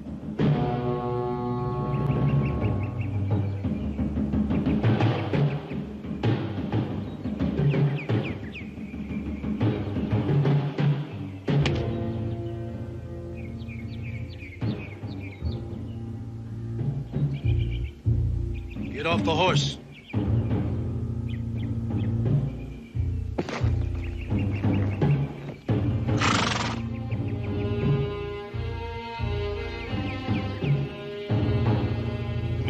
I don't know what the problem is, but I'm sure we can solve it without using these. Shikohe. Anjalo.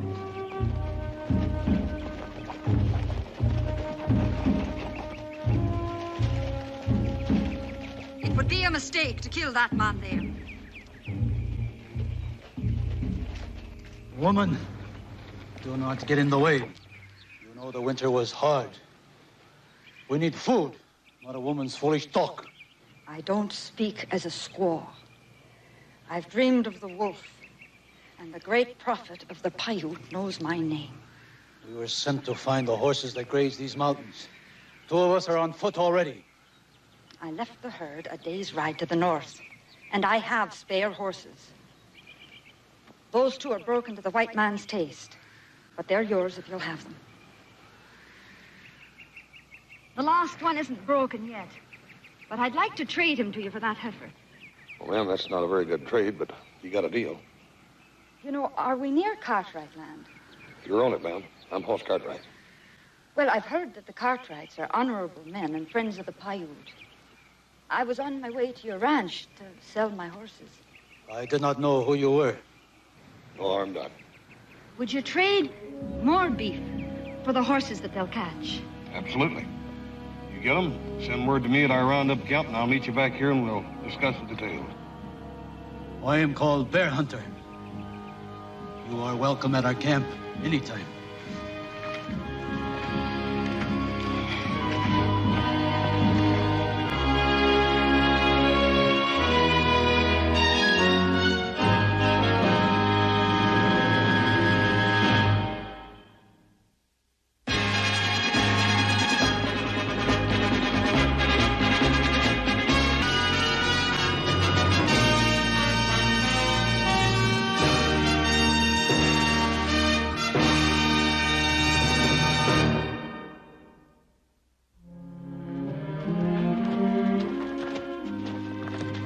I wonder if you'd mind if we'd rest here for a moment.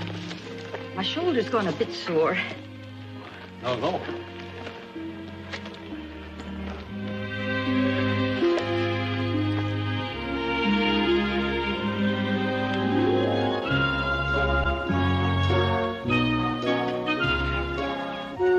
How'd you injure that shoulder anyhow? Well, to tell you the truth, I got a bit careless trying to break that horse. I got myself thrown. It's just a cut, but I think it might be trying to get infected. You know, we might ought to have a doctor take a look at that. Oh, no, that won't be necessary. I'm sure it's going to be all right. Well, it ain't gonna hurt nothing. And the nearest one's in Virginia City. Well, I don't think I could make it that far right now. Well, we can't camp here, and that's for sure. It'll be freezing here in another hour or so. We can go on down to low country. I know a good place to camp down there. Well, I'll be grateful to you for the company, Mr. Cartwright. Miss O'Donnell, my name is Hoss. Aaron. Here, you rest a spell. I'll go fill this candy, and then we'll be on our way. Fine.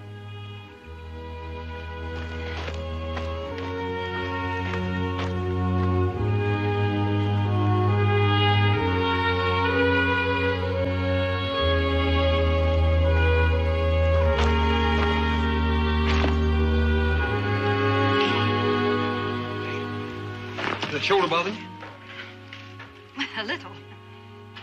How hard did that old pony throw you, anyhow? Not hard enough to break anything, but I don't think I'll be forgetting him for a while. Oh, man, no. Listen, I'll fix something to eat. It ain't gonna be too tasty, but it'll be filling. I got some jerky and some beans back here. Well, wait. Why don't I just try to catch us a dinner? Like what? Pheasant or quail, or both. Well, that's fine with me, but I ain't seen nothing running or flying. Well, it never hurts to try. That's gonna be interesting. Is there anything I can do to help? Just keep your fingers crossed. Hey. Oh. Let me take a look at that shoulder. Easy. Boy. That thing ain't infected. It's sure trying. You know, maybe we shouldn't stop. Maybe we ought to keep going, huh? Well, I don't think my horse is up to it. I've been pushing him pretty hard. The fact is that I'm not up to it. Yeah, well, you sure can't go out catching any game, that's for sure. Well, it doesn't take much muscle to set a snare. We're going to need a fire. Right. I'm aiming for Sioux stew. Sioux stew? What's that? Rabbit. Oh.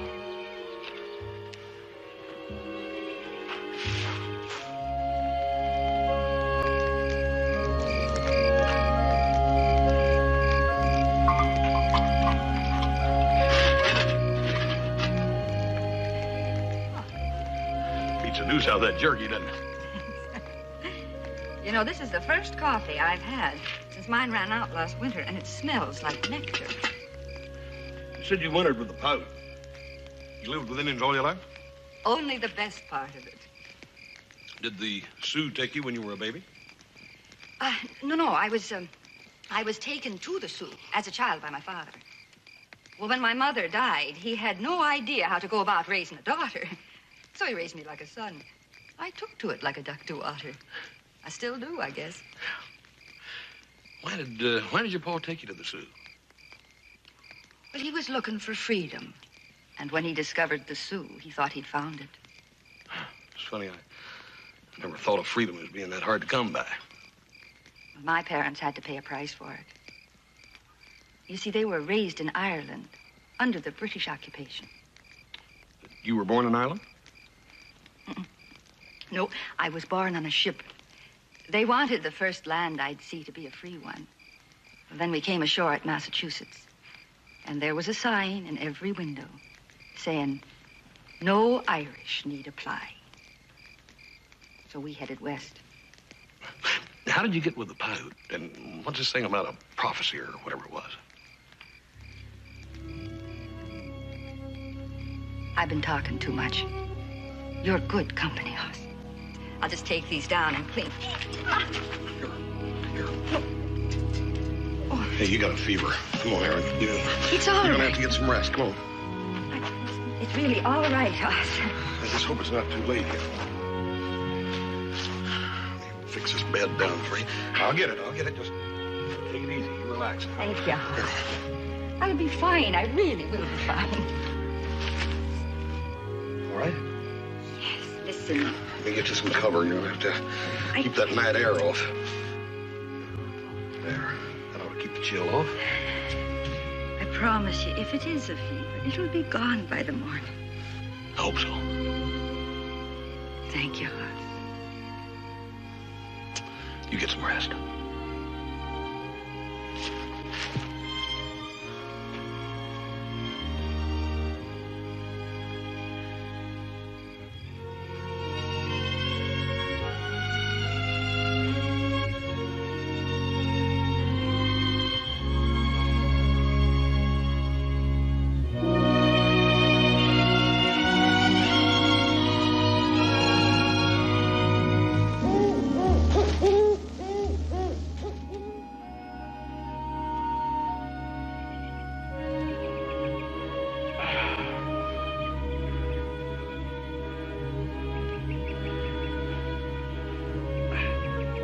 Aaron?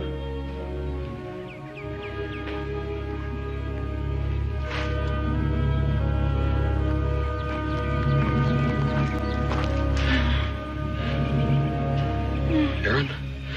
It's me, Hoss. I know you feel bad, but if I helped you, could you stand? The snow. We left them in the snow. Prophet's vision. Victory. Glory. Did he see this, too? There's no sense. No humanity. Red man, white man. Red blood. White snow. Aaron. Aaron.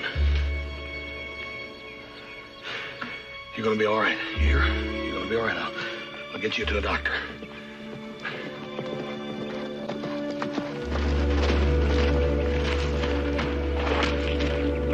Butchered.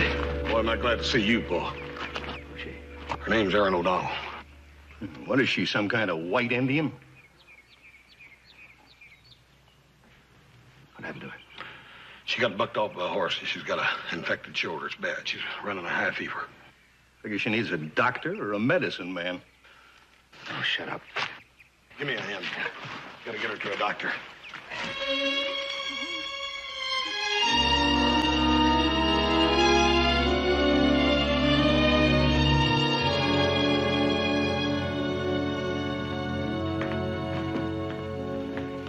How is she? I'm sure she's felt better. She asleep? You ever try to sleep through having a shoulder cauterized?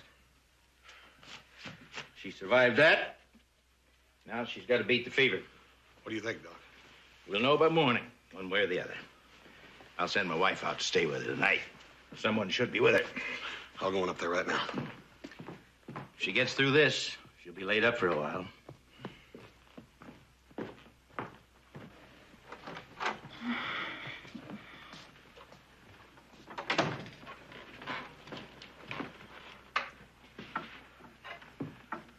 Hello, friend. Hello yourself. I've caused you a great deal of trouble. Oh, ain't nothing to be sorry about. Don't be silly. The main thing is you get some rest and get to feeling better. I'd forgotten how good linen feels next to your skin. I wonder if you'd open the window just a little. Aaron, it's a fever that's making you feel uncomfortable. I don't think you need the draft. It's not the fever. It's just being closed in. The fact is, I just don't like being closed in. Well, I'm afraid you're going to have to put up with it this time. Us, if you don't do it, I will. Hey, wait a minute. Settle down. I'll open the window. That'd settle it.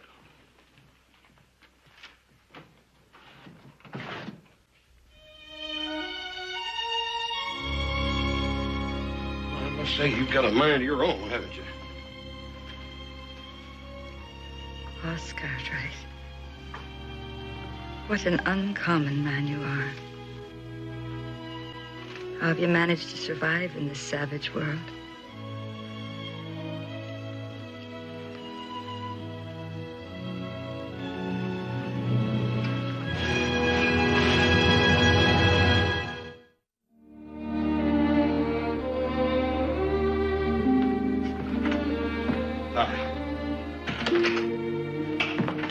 How you feeling?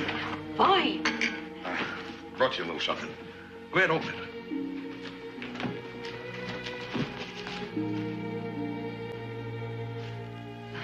You like it? Like it? I've forgotten how it feels to wear a dress.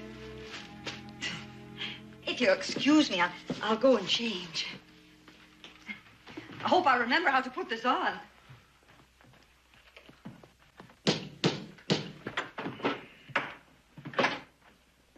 Oh, come in, Mrs. Murray. Afternoon, Ben. Afternoon. How? Hi, Mary. How are you? Clint? Clint? Awesome. Well, I'd like you both to meet my niece, Mary Beth Johnston. Hi, Mary. I'm from Louisville, Kentucky. Yeah, Kentucky. Mary Beth's going to be visiting us for a month or so. Well, isn't that nice for you? Sit down, ladies. Oh, thank you, Ben. Come on, Mary Beth. Thank you, Ben. You ladies like some coffee? Well, that'd be real nice, Hoss. Oh, Ben, Isn't Joseph here? No, he's with the roundup. Oh, I'd so hope Mary Beth could meet both your sons. Ben. Auntie says your other son's name is Little Joe. Well, I think that's just darling. Yeah, well, you'll meet him sometime. Right now, I got to talk over some business with Ben. Yeah. Nothing wrong with the roundup, is it? No, it's coming along fine. And if we want it to stay that way, we got to decide what we're going to do about those Paiutes. Paiutes nowhere near here. Besides that, you're just after some wild horses anyhow.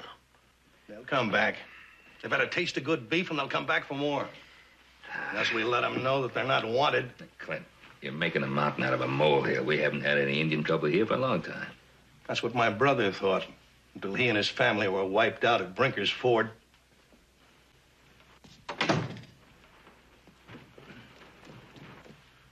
Oh, Aaron.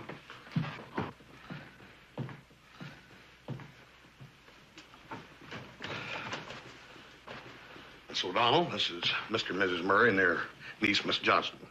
I do. It's a pleasure, I'm sure. How'd you do? I think we better talk privately. Come in. Come on, have a seat.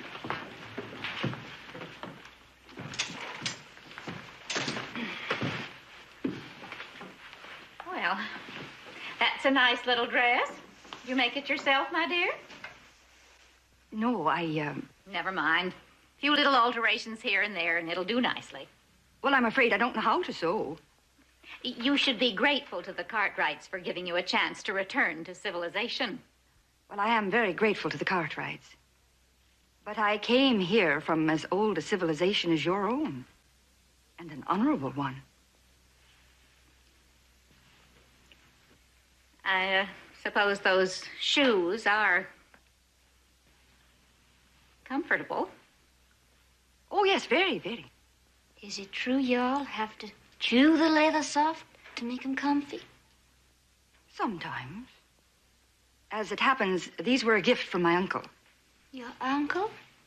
Yes, Bull Buffalo. He was a Sioux medicine man. It must be very difficult for a white girl to protect herself among people who buy and sell women like animals. Miss Murray. No, it's not hard. When young men brought strings of war ponies as a bride price, my father had only to turn them down politely. My father never had to depend for an income on how many horses he could trade for me. How fortunate for your father. Come along, Mary Beth. Yes, ma'am.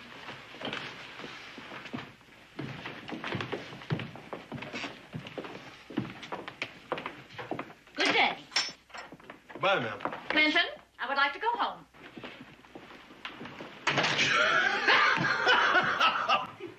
Oh, Hoss, I'm sorry. Yeah, so am I. For her.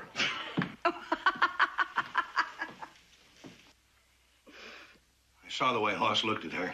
She's got him wrapped right around her little finger.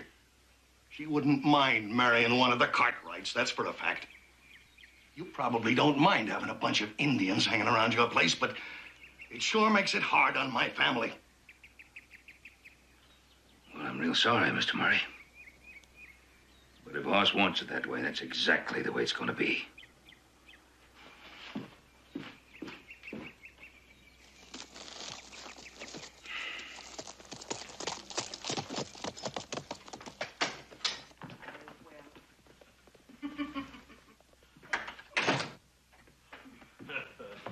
Well, I'm glad you can laugh. You weren't upset by them. Paul, she can take care of herself. Don't you worry about that. Darling people, my father would have called the Murrays. They're the kind that would have enjoyed the Sandy Wash massacre. Yeah. Indian women and children shot, bodies left in the snow. What a needless tragedy that was. I turned and left the Dakotas. I ran like a thief. I'd best go up and rest. You must be tired. We'll call you for dinner. Oh, thanks again for the dress. Oh, yeah. Well, I'm sorry I forgot about the shoes. I like these shoes.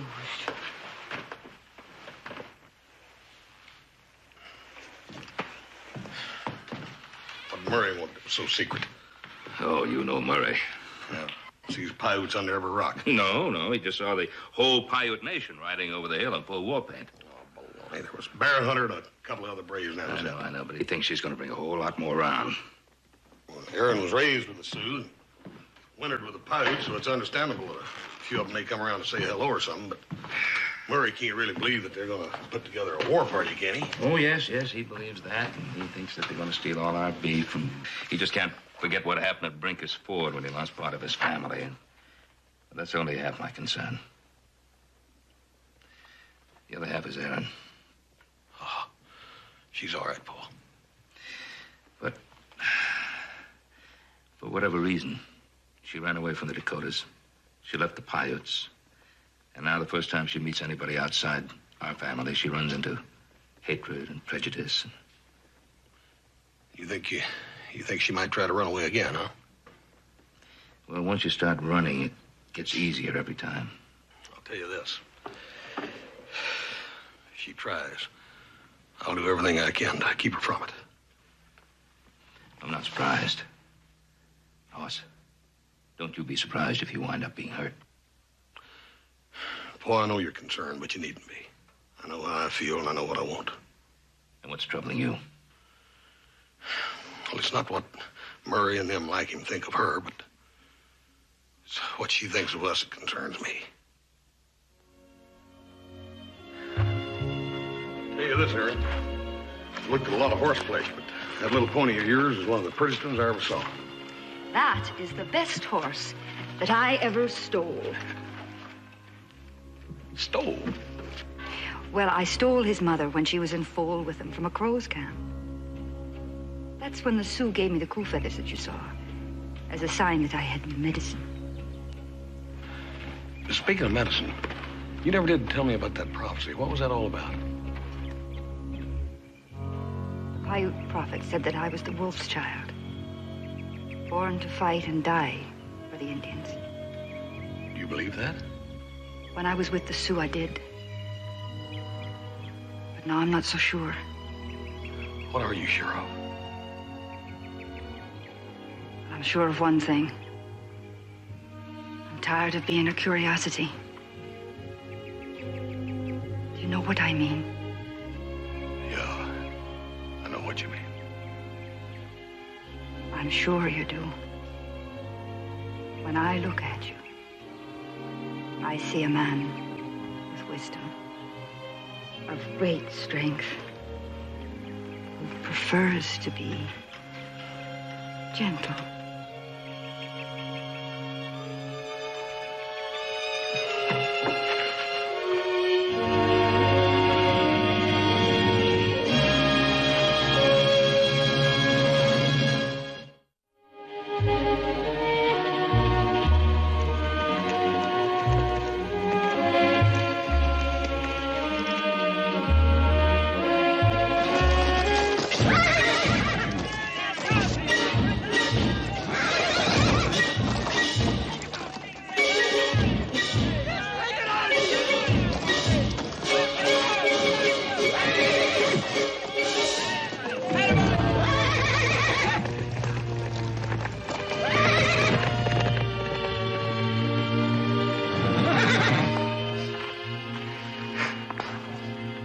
concentrate on moving straight ahead instead of up and down, you'll get where you want to go faster. Oh, that's funny. That's very funny. That may not be the meanest jughead I've ever seen, but he'll do. Well, maybe you haven't appealed to his better nature. Oh, was that what you did? Just before he threw you? You made your point. But it did give me time to consider my mistake. I think I got his number now. Oh, would you mind letting me in on it before he kills me? Well, you might be able to talk me into it.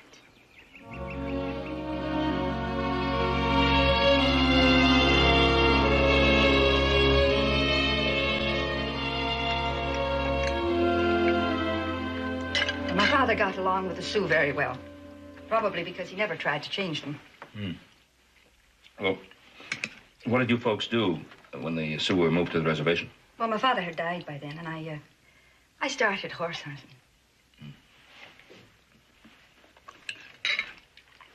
There's something you got a right to know. I was arrested by the Army after the Brinkers Fort raid. They put you in jail? Oh, no. Into a hospital storeroom.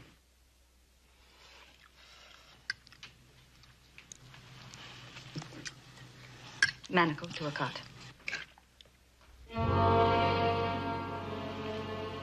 No windows. No light. No air. And what charge? I never did know exactly. I never saw a courtroom or a jury or a judge or the officer who ordered it. I think it had something to do with the prophecy. Well, they had no legal right. I was in no position to argue the point, Mr. Cartwright. Excuse me, please. I'm going to look in on Jughead. It ain't hard to figure out why she don't like being cooped up, is it? She hardly touched her dinner. I reckon she can't get her mind off of the little hungry young'uns in the Paiute camp. Yeah. Although it's spring, there should be plenty of game for food. Oh, yeah, small game. That ain't enough to feed a tribe, no, just rabbits. Well, if we're that short of food in the mountains, we may be in for some serious trouble. Well, we're that short. Of course, they got the cattle that they'll get from the horse trade, but that ain't enough either. Wish you could feed them all. Yeah. Well, I think I'll go out and see how she's doing on that gray jughead. Oh, the gray that you traded for the heifer? Yeah. You better stay away from him. Candy says he'll chew your arm off. Let's go out and see if she's all right.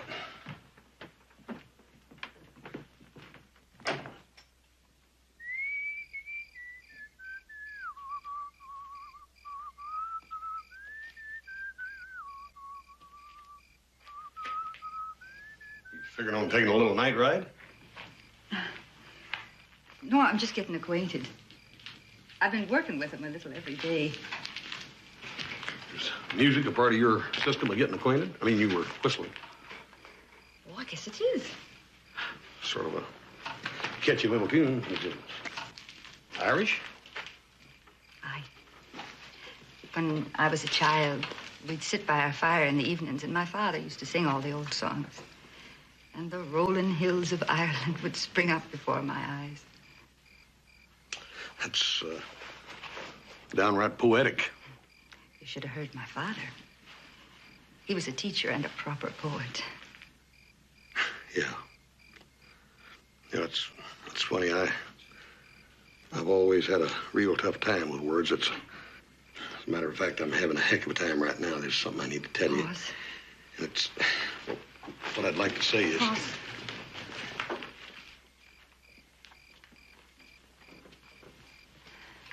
Hoss, don't be confused by a pretty spring day.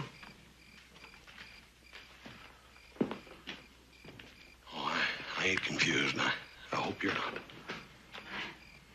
Even in a dress, I don't fit in your world. Aaron, let me tell you something.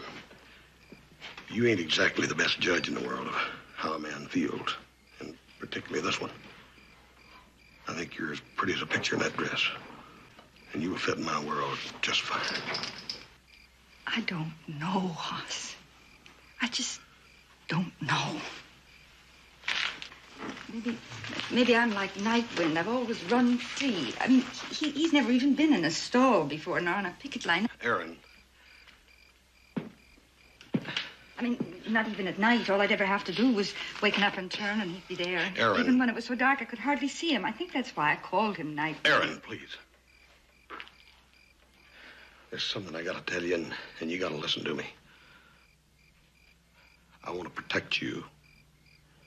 And I want to look after you. And I want to make sure that nothing ever happens to you again like happened up in the Dakotas. I want to be near you and with you. Are you sure? Yeah, I'm sure.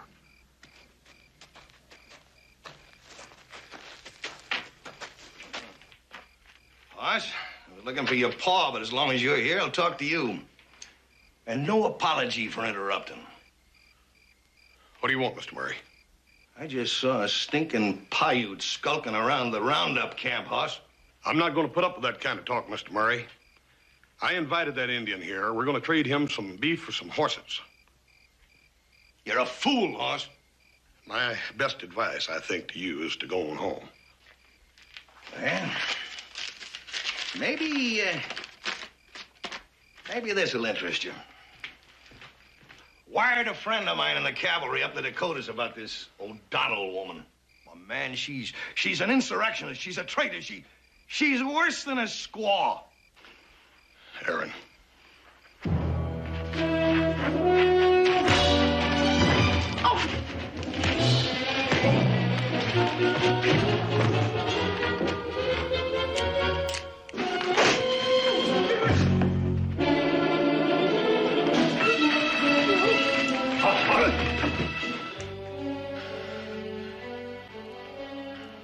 The lady's going to be my wife, Murray. And you best keep that in mind from here on out. Take me a couple of days to cut my stock out of the herd. Just make sure that he keeps his pet Indians away from camp until then. Go on, get out of here.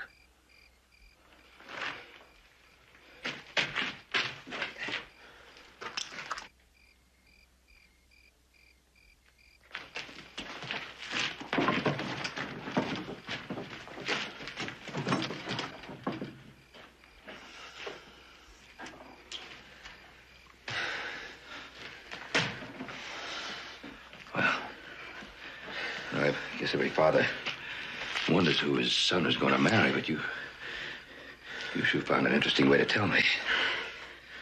Yeah, I got good at that.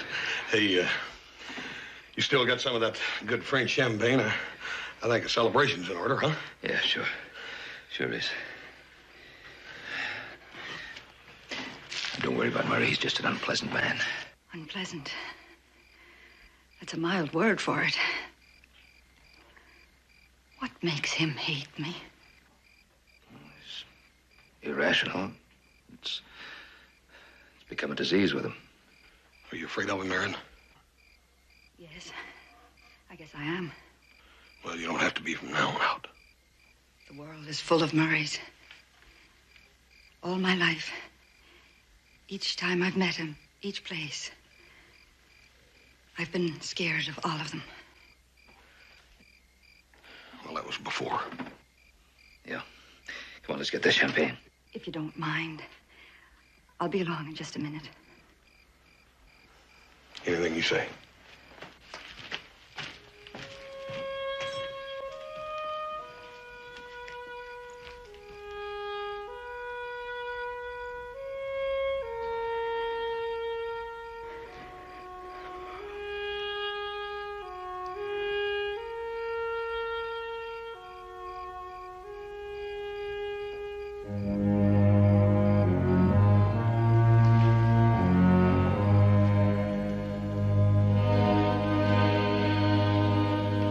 It's all right. You can come in now.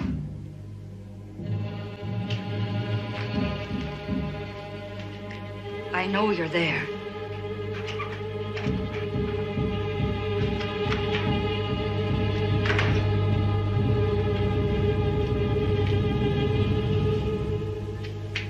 did not know. One more reason why you should leave them. And you are not like they are. My father was once. I can learn. To live within walls, behind locked doors, where you cannot feel and smell the change of the wind, you would wither and choke on bitterness. I am not an Indian. You are more Indian than you are white. The men who were just here, they know that. And they hate you for it. He wants to kill you for helping the Paiute. He would have to kill my husband first. You have no husband. You must have heard what Hoss Cartwright said to his father. I heard. But I did not hear you. Then hear me now.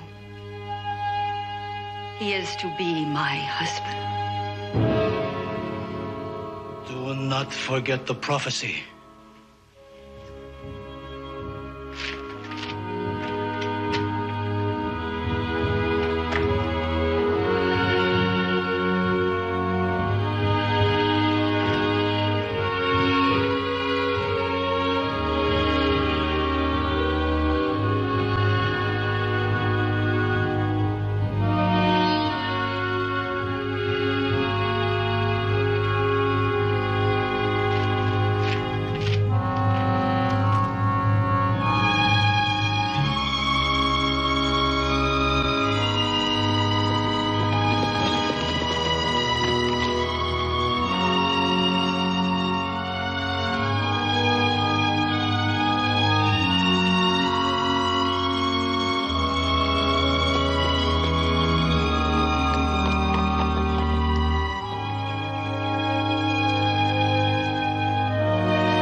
Jughead, sir.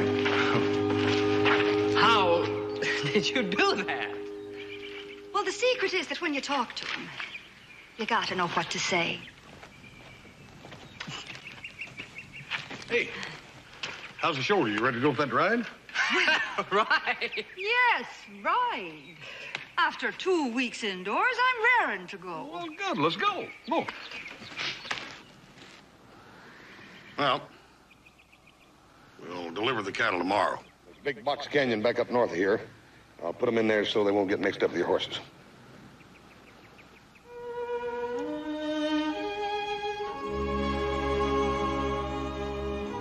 She will be your woman? Yeah. My wife. It is hard to think she will leave my people. Well, she won't ever be any farther away than she has been the last couple of weeks. Very far away. A strange land to her. She does not belong there.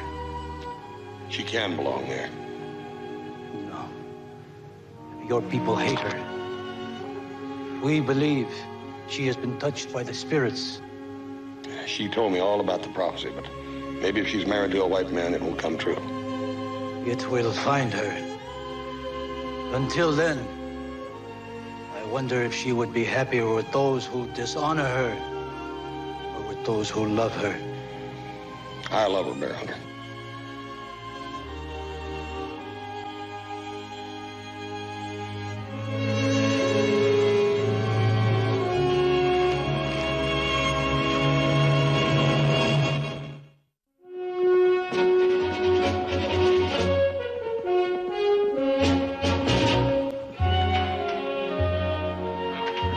that dime to get the cattle together out of that herd. Canary! We got big trouble. What's the matter? It's Murray. He told his crew he was going to take some picked men, go pay the Paiutes a visit. He knows where that camp is, Bo. I better get out there. Candy, you and I will ride out to Murray's place. If he's not there, we'll meet you at the camp. All right. I'll get my things. I'll get your horse. Garrett, maybe you better stay here. The Paiute wouldn't be there, Hoss, if it weren't for me.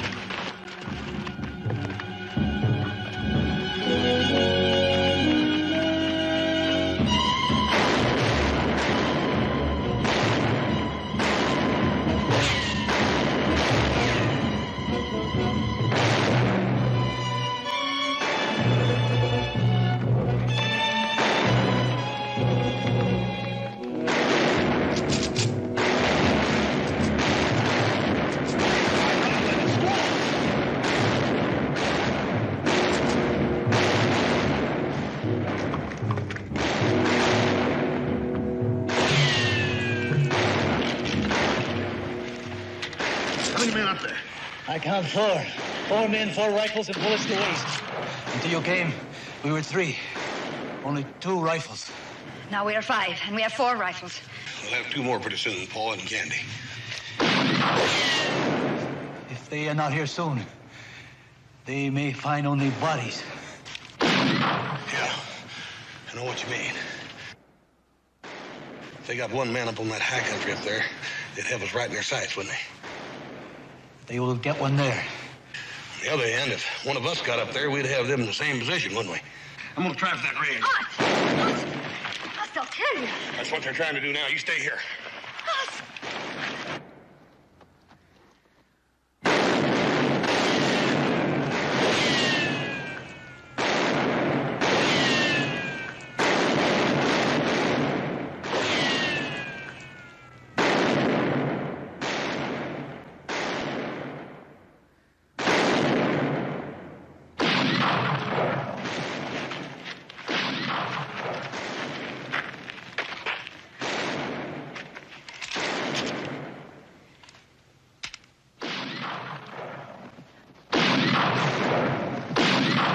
You care for him. Yes, I care for him, Baron. I could have ridden for help. He would not let you do that. I think he fears the prophecy. I think you also fear it. That's why you left the Sioux and the Paiutes, because of it. I do not fear it. The prophecy was an old man's muttering. It has no more meaning than the wind. Don't they? I'm going to divert their fire.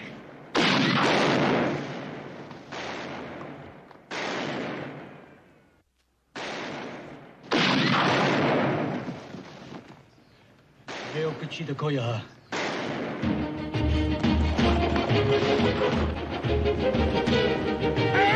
Go back!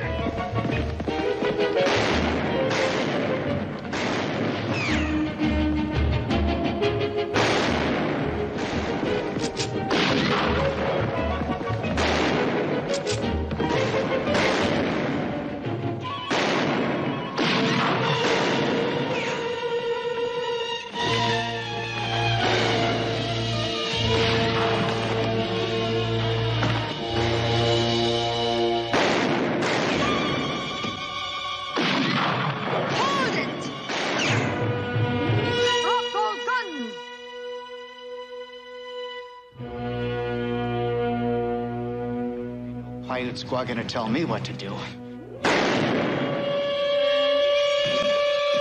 Murray! Got it!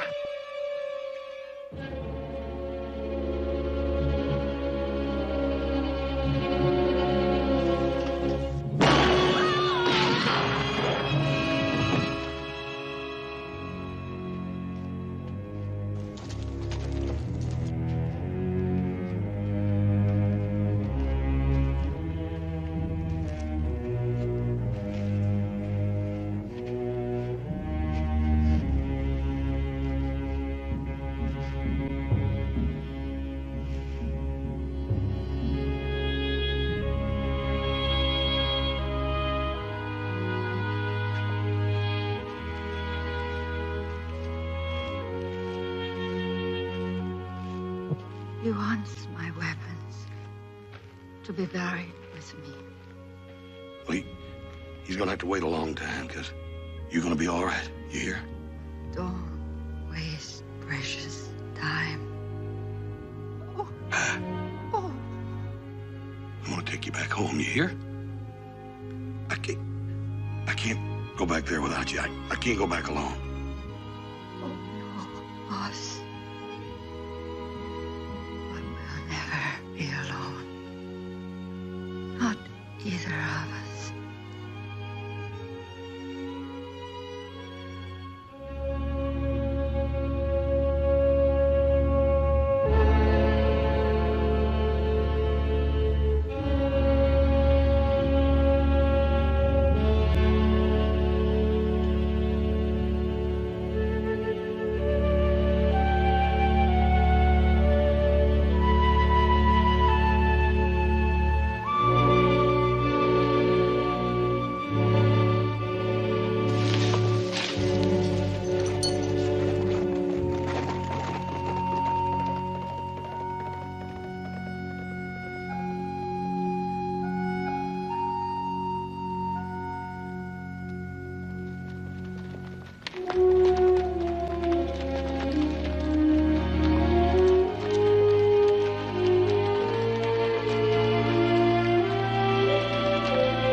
Afraid she's gonna run off and leave me.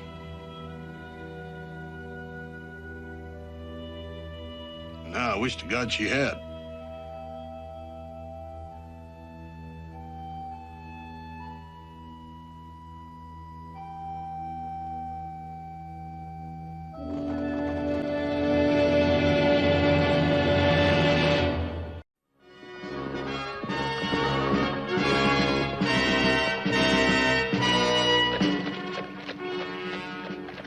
Candy?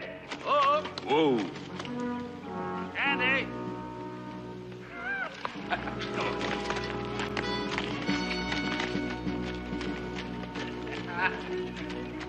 Sergeant, what are you doing here?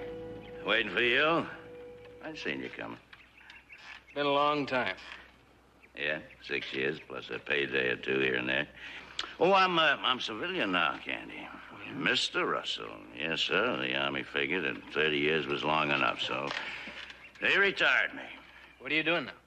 Scratching along with the chickens, you know, doing the best I can. Because the Congress voted the officers a pension. The enlisted men, we didn't even get a thank you kindly. Yeah, I know.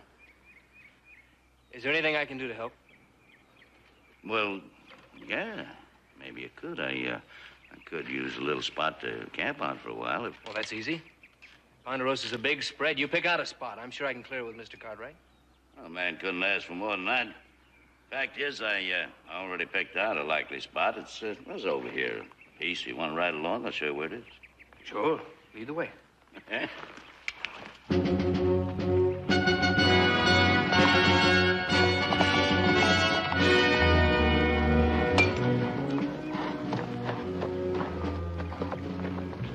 Oh, Sergeant, you're back. Back?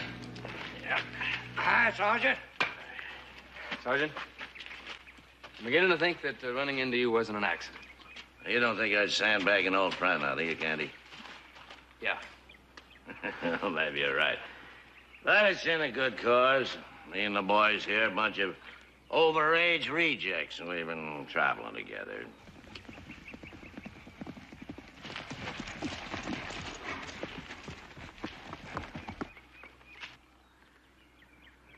All right, you squatters. Who gave you permission to camp here? We're just about as welcome as the plague. Every place we stop, somebody comes along, wants to move us on out. Well, this time, we're staying. Carson City people don't want ex-soldiers around here. Your kind make nothing but trouble. We've had all we're gonna take. Wait a minute. Wait just a minute. Now, hold on, Candy. Man's only saying what he feels. We don't intend to make any trouble, Mr. We don't intend to move on either. We didn't come out here to argue. I'm telling you, get out, or we'll come back here with a posse and run you out.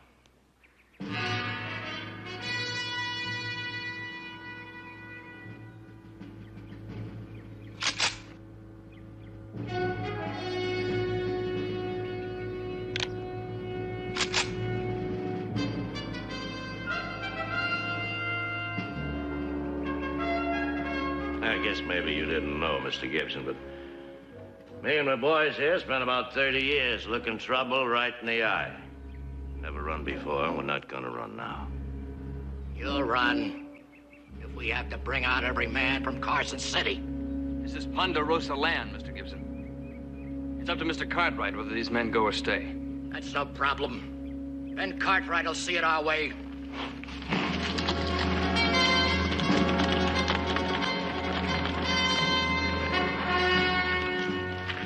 You better go see Mr. Cartwright.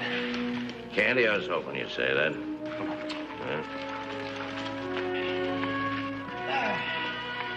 Burke, you take over here for me. Yeah? All right, Sergeant. Go.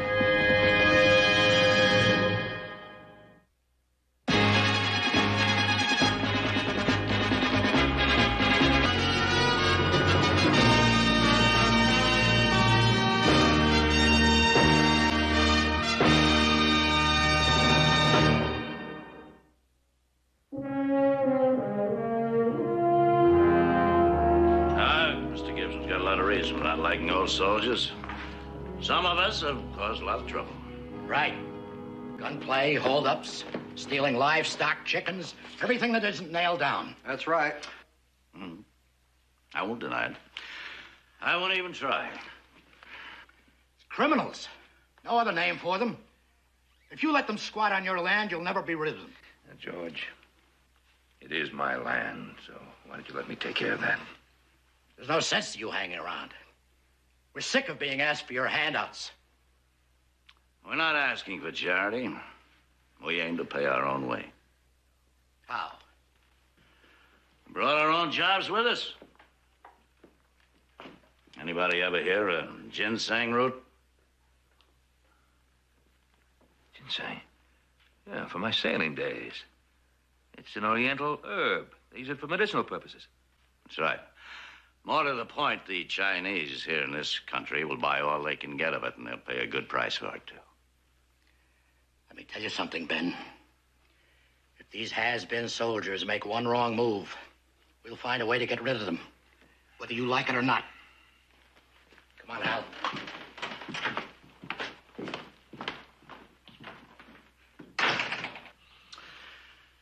It looks like I'm putting you in bed with your neighbors. I shouldn't want to do that. Now, don't worry about Mr. Gibson. He'll come around.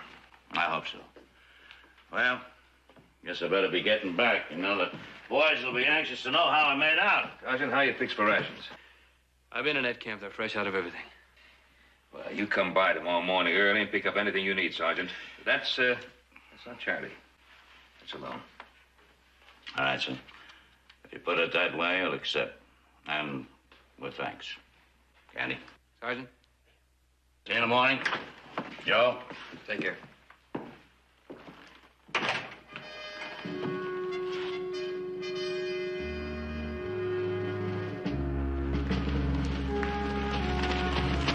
Oh? Sergeant. How are you? Am I glad to see you? Oh, same here. Sure happy you could make it. Thank you. How'd you make out, Sarge? Oh, got good news. Cartwright says we can stay. We're going over there tomorrow morning, pick up a whole wagon load of rations. Ah, good. Jeff Gentry's here, inside. Ah. Used to be my good rider. Don't burn your Confederate money. I won't. Good. I'm glad you got here. You got enough stuff there to blow up the state of Nevada. Better too much than too little. Besides, you didn't say what the target was. You don't really care, do you? As long as it's something you can blow to smithereens? Well, you can't fault a man for enjoying his work. No. Well, maybe that's what makes you one of the best. Yeah, you better stow your play pretties in there in case we have any visitors. I want them out of sight. Naturally, Sergeant. You still haven't told us why you got us together. There's one man still to come. I'm expecting him any time now. As soon as he gets here, you'll all know what I have in mind. I guarantee it's something you'll enjoy. That'll be nice. I haven't had much pleasure lately. I'll just keep that key until you need it. If you want to eat, you better get it now.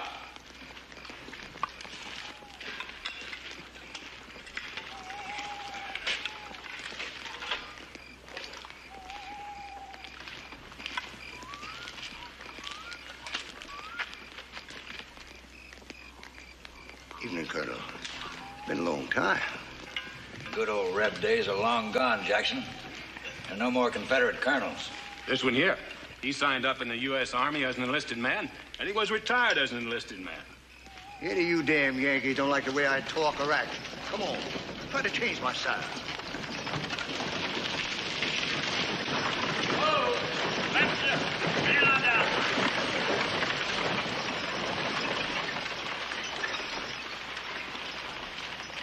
Oh, good. Hold it right there. Hi, Webby. Hi, Sergeant. Well, I'm glad to see you.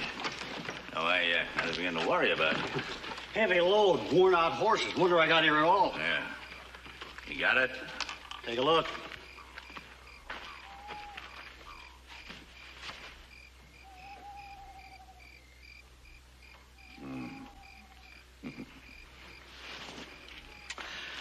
Come on, Webby. Cherokee.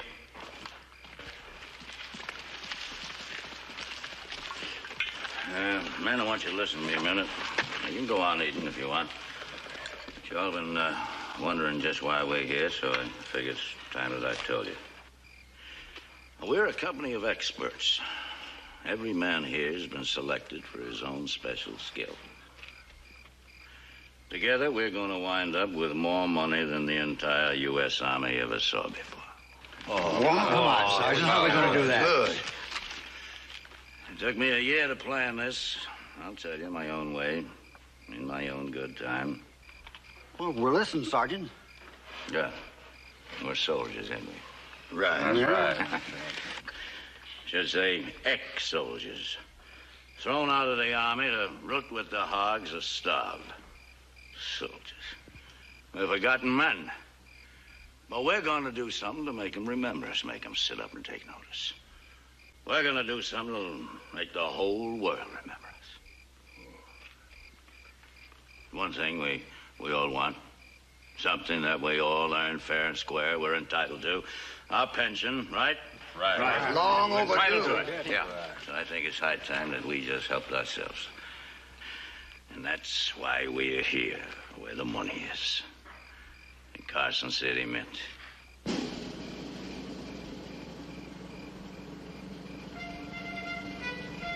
Hey, we're gonna break that mint wide open and take every last red cent.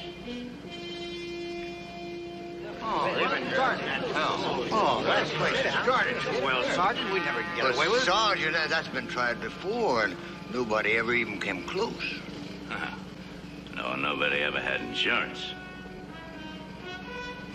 Come on over here, I want to show you something.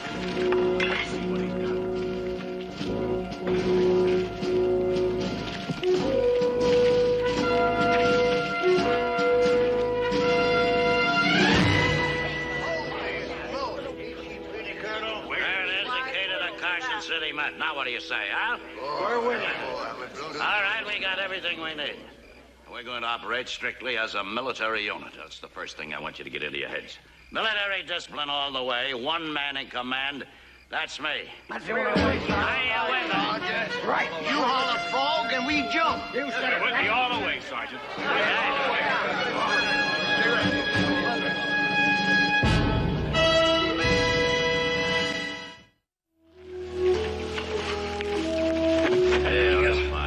That's more than enough. Now you need salt and bacon. I'd surely appreciate a little cornmeal if you've got it to spare. I would, too. I've been hungering for whole cake and fried cornmeal mush for a year of Sundays. Yeah, we got plenty in the storehouse. You can help yourselves. Oh, thank you. cornmeal's right here, Jim. Thank you.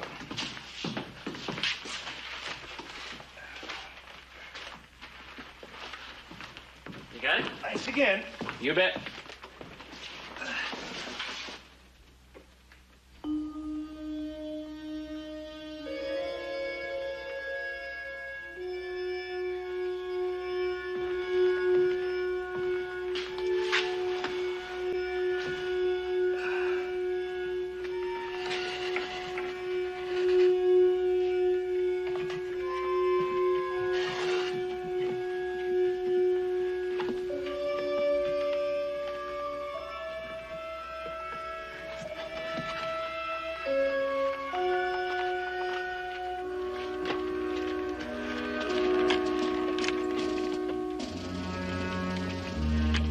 I gave you the key to that locker, so I can't have any objection to you opening it up. I thought I just better find out why. Sergeant, getting us into the mint is your job. Getting into the vault is mine. And if you had told me what you wanted, I would have come better prepared. Better prepared.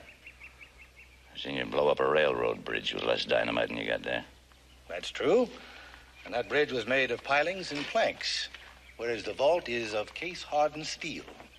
So you drill a hole, plant a charge, blow it open. Yes, I could do that in 6 or 8 hours. 25 minutes. Change the guards every 2 hours. The officer of the guard makes his round every 30 minutes. Which means we'll need nitro. Nitro. And how do you figure on getting that? I'll make it. Out of dynamite. And with a little luck, I won't blow up the camp while I'm doing it. But it's a slow job, Sergeant. Slow and careful. And that's why I thought I had better get started now. 3 days. Does that give you enough time? It should. Good. What do you got there?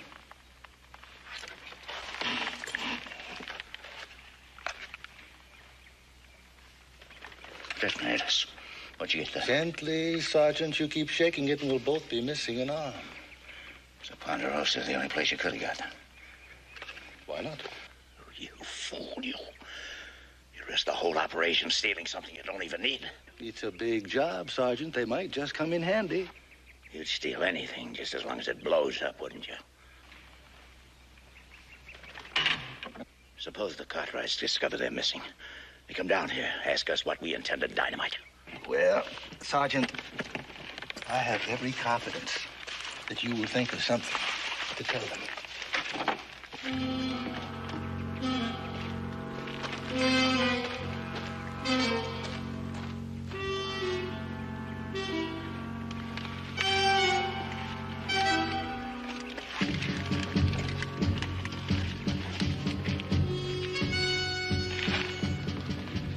Well, Perkins? Thought you ought to know. Some of the men are griping. About what? Those who haven't been in Carson City think they ought to get a look at it before we hit the mint. The entire company will see Carson City tomorrow. That's part of the plan. That's all, Perkins.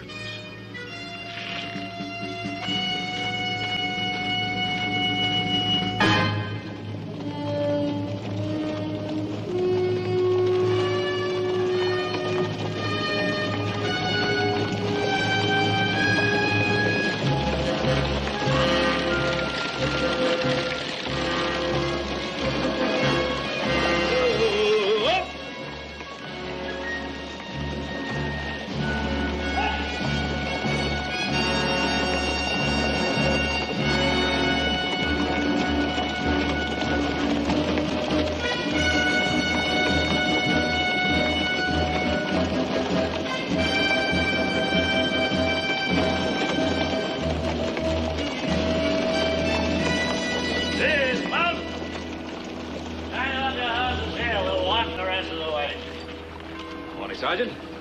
Morning, gentlemen. Morning.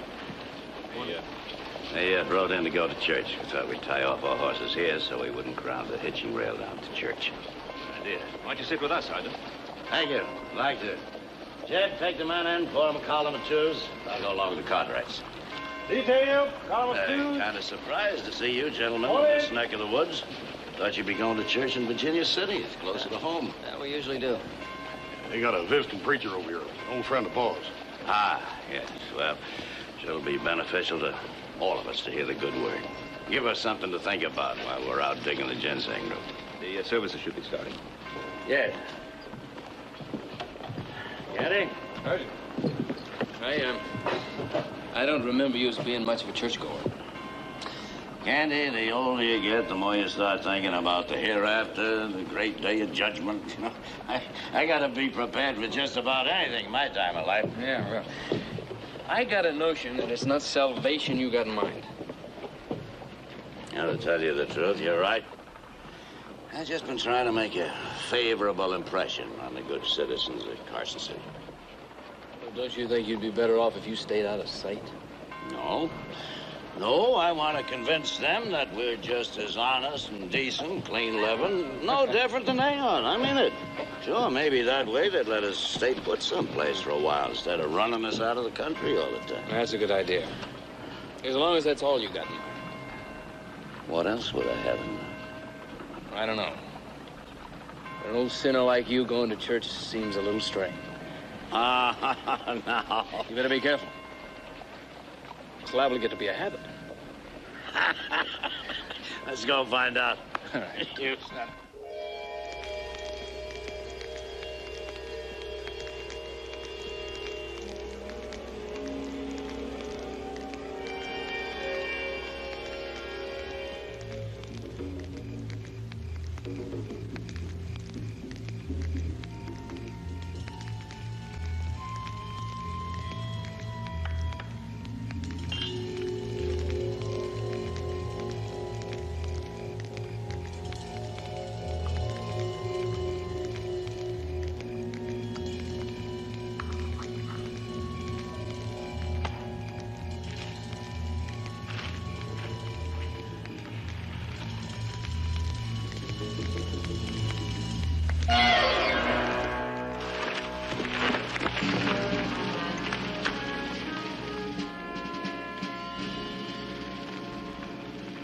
I never saw Jackson and Perkins run from anything in my life. What happened? I suppose I don't care for people looking over my shoulder. They play games, see? Those men have been soldiering for 30 years. They ought to know by now it takes more than fire to detonate dynamite. But besides, as I think I mentioned, I don't like anyone looking over my shoulder, Sergeant. Your privilege. Next time you let me know. I'll take care of them. Oh, fine. Fine. While I'm out hunting you up, one of the men takes this bottle and shakes it, and you're short 2 men. You telling me the truth, Jeb? Is that stuff was it that touchy? Touchy, Sergeant? Yeah. Nitro is the meanest stuff in the world to handle. Even when it's pure, as clear as water. You can't let it get too hot or too cold. You can't bump the container. You certainly better not drop it, unless you want to depart suddenly. And this stuff is a long, long way from being pure. Matter of fact, it reminds me of a batch I made once. Blew up. Just sitting in the shade. Nobody around. At least, I don't think there was anybody around.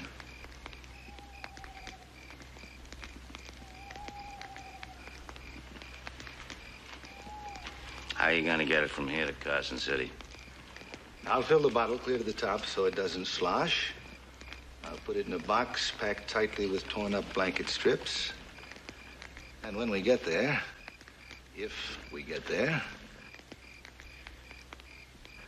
I'll show you a trick you've never seen. How long is it gonna take you to open up the vault? 4 minutes, give or take 30 seconds. Of course, that's after we get to it. There'll be 4 sentries, one at each side of the building. And And how do you propose to take them out? Maybe I'll show you a little trick you never saw before.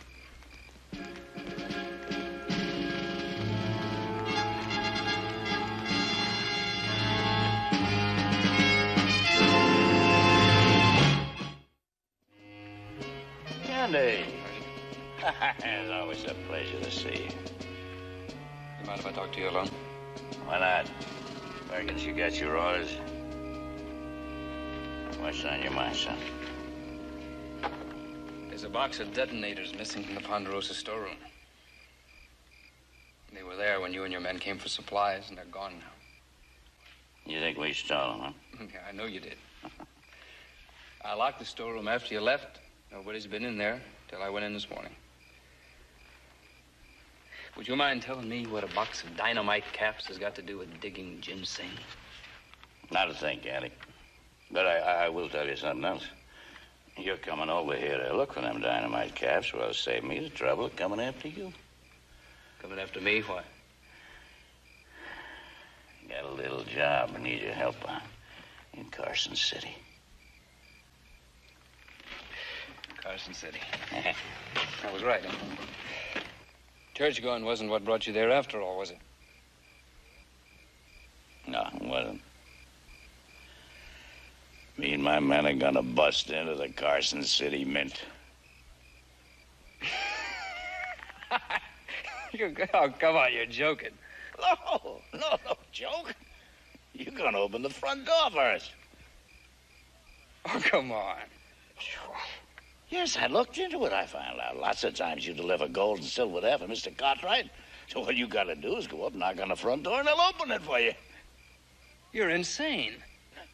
Oh, no, Candy. No, I will admit the idea, well, it could take a little getting used to. And, I kind of hate to put you in the middle, but don't you see, with your help, it's going to make the job a whole lot easier. No, wait a minute. You're not putting me in the middle. Because you just showed me that I don't owe you a thing. Not loyalty, not respect, not even friendship. What's happened to you? You used to be a good top kick, one of the best.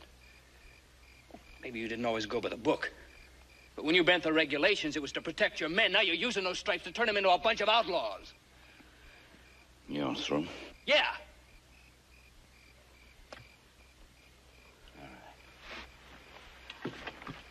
You had your say.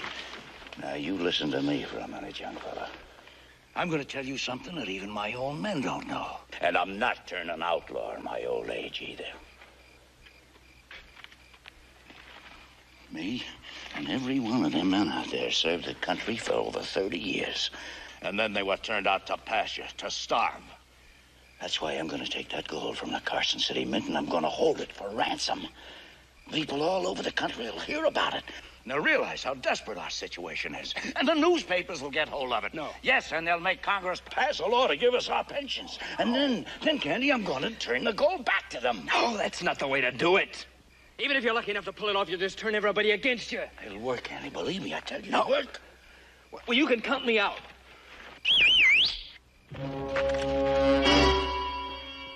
Candy. I'm going to have to show you a few things. Well, first off, that wagon over there with the insignia painted on the side was a decoy. It's going to get us to the front of the mint. It's going to get you shot. You don't even look like soldiers. No, we will. We will. A supply sergeant friend of mine's come up with 4 brand new regulation uniforms. Candy, everything's been planned right down to the last detail. Rifles, ammunition, uniforms, nitro, and this.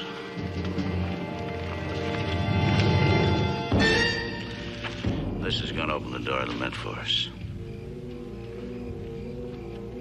Of course, a lot of the good people inside could get killed.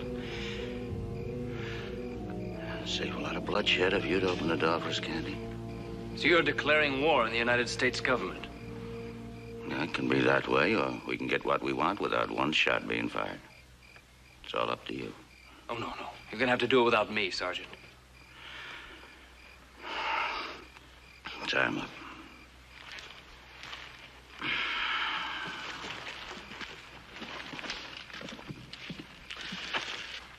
I think you'll change your mind, kid. I'm sure hoping you will.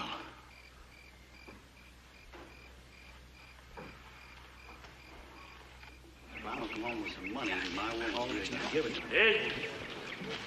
You all got your orders. You know what to do. Just make sure that not more than two of you ride into town at the same time. Good luck. You heard him up? Out! Single file left. Forward. Move.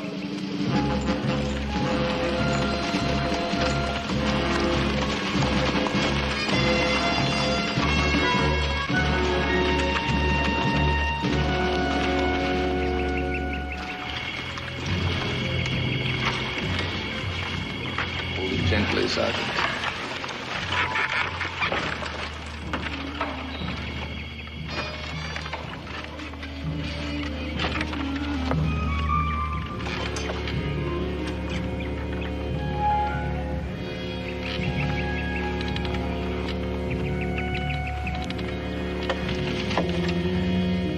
It's nitro, Mr. Kennedy.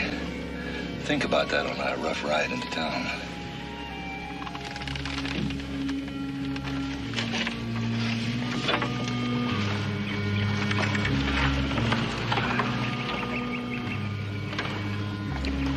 What's that, ball? Forward. Move.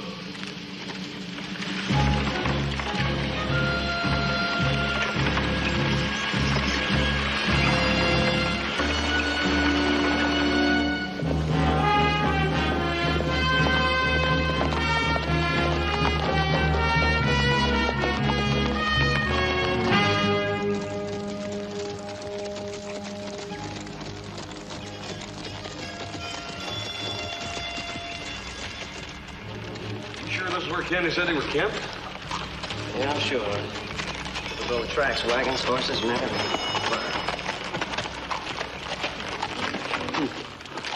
Fine. They asked permission to stay, and then they just up and leave. Does that seem a little strange to you? Yeah, to put it mildly. I'd like to know what happened to Candy and those dynamite caps. And these tracks head for Carson City. Bet you this time they're not going to church.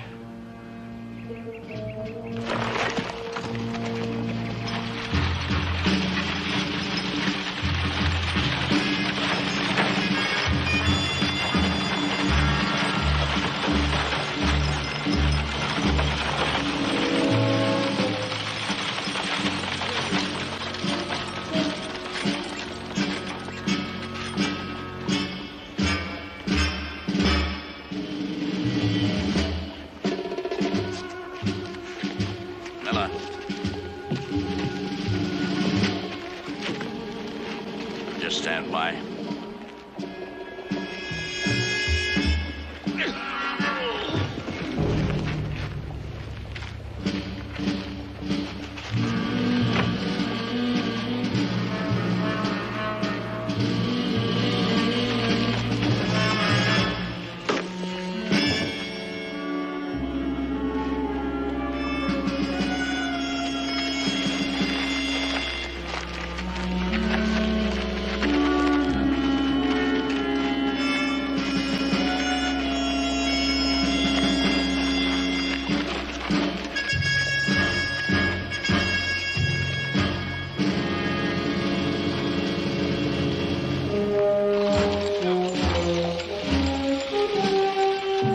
Minutes left. Make it 23 to be on the safe side. I told you I only need 4.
man. We move in 90 seconds.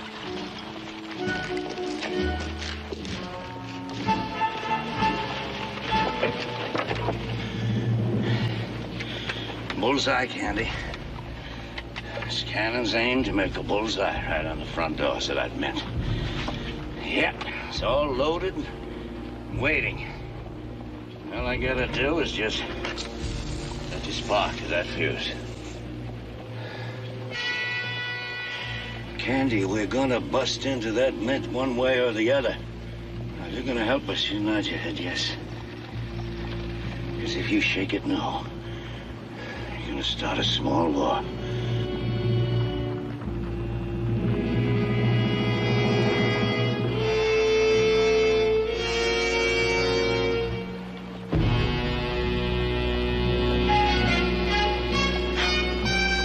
Good boy.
Candidate, delivering gold for Ben Cartwright. Just a minute.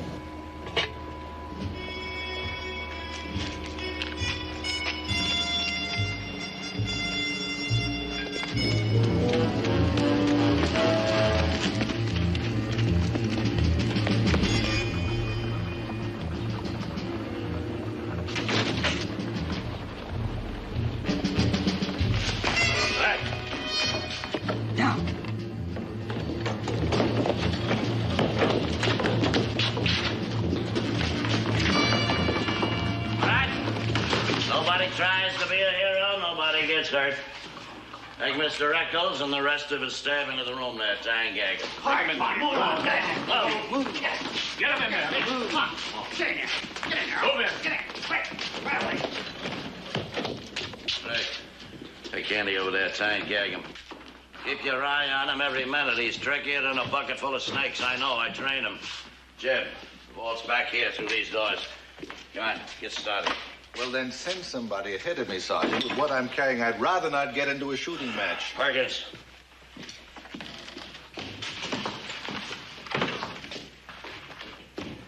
All clear. Come ahead. Let's go.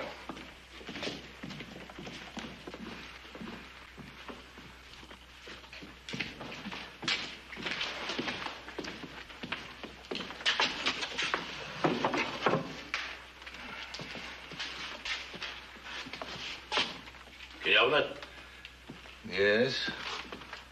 It's going to be more like 5 minutes than 4. Can I help? Yes. Stay out of the way.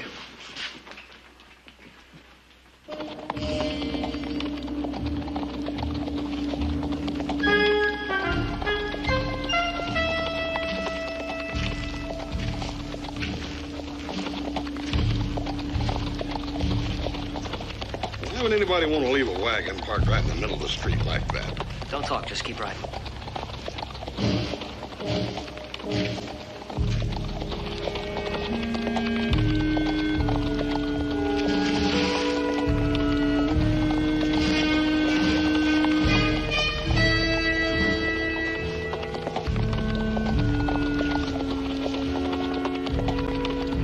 Hey, what's the matter? That fellow walking guard in front of the mint. It's one of Russell's men. Are you sure about that? You're darn right, I'm sure. He was with them when they got supplies out at the Ponderosa.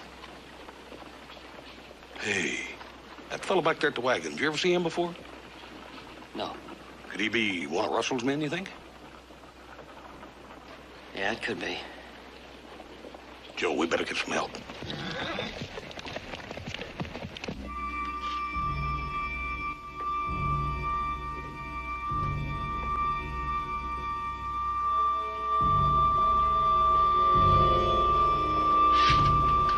Please.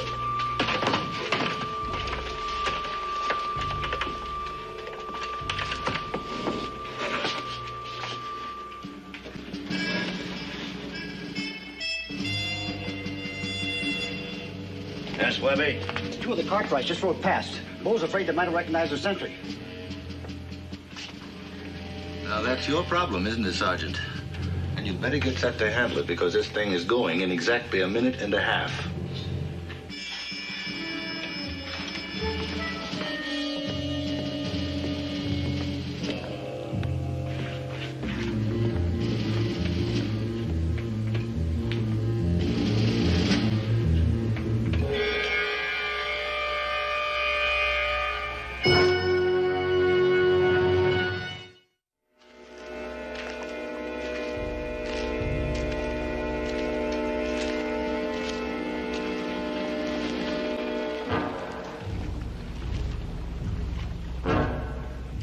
Those two Cartwright boys rode past a few minutes ago. Maybe they recognized Jackson and maybe they didn't. Now, Tom, folk. They come and go. Pass by this place so often, they never really see it. Well, we hope they don't. If the Cartwrights should come back, just open the door and ask them in. I'll just do that.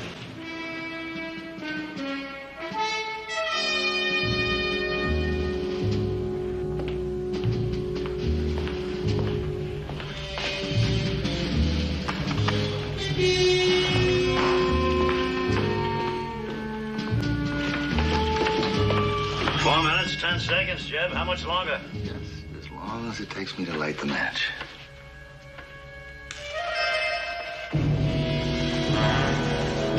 Run, both of you.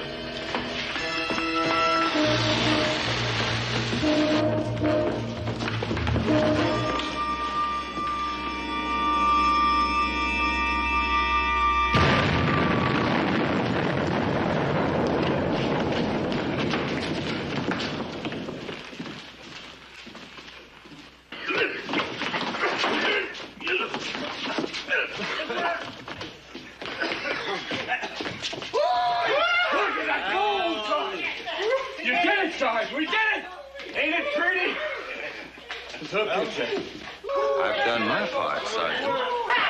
Good job, Jed. All right, let's get these dollies loaded and get out of here. Give me your hand, Flint. It's heavy.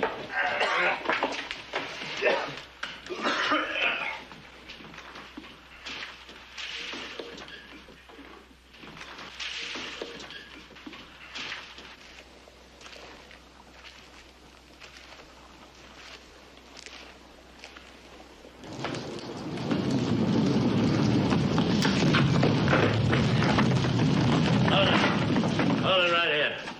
Bring it all out into this room, then we'll move it all into the wagon at once.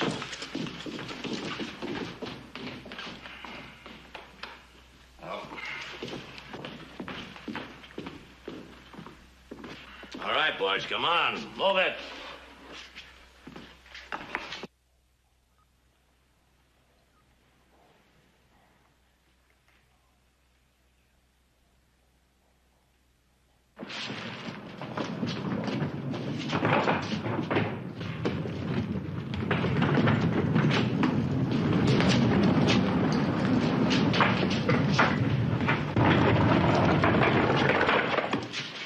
Tell Russell the Cartwrights just rode out, heading home.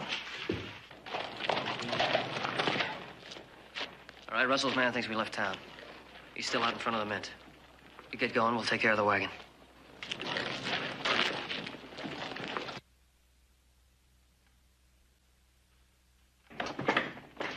Russell. There's something you haven't told us yet. Where are we taking this gold, and where do we split it up? We're not splitting it up. We're heading up into the Rimrock country as a unit. Find some place up there that we can defend.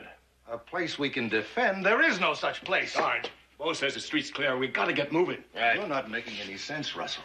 Now, we all have a share in that gold.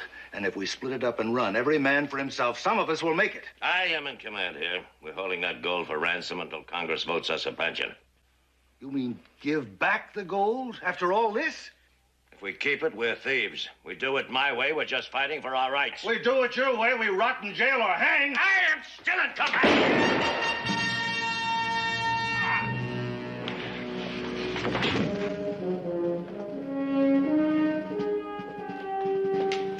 You drew first. Yeah. You drew first. Let's go.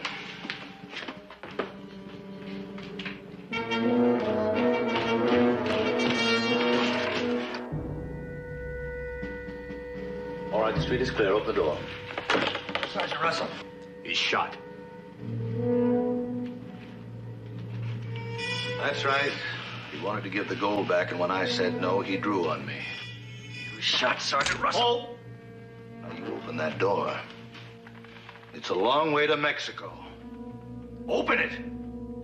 I'll settle with you when we get to Mexico. Open it.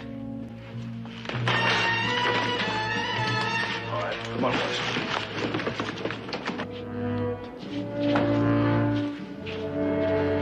Hurry it up.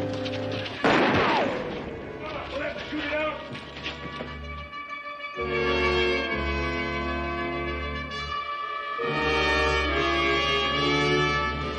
All right, men.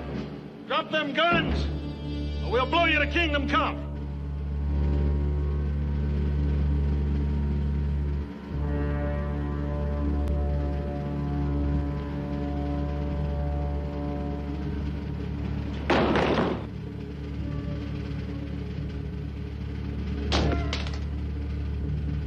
Yellow bellies. Pick up those guns and hold them off till I get the nitro. No, you don't. It's all over.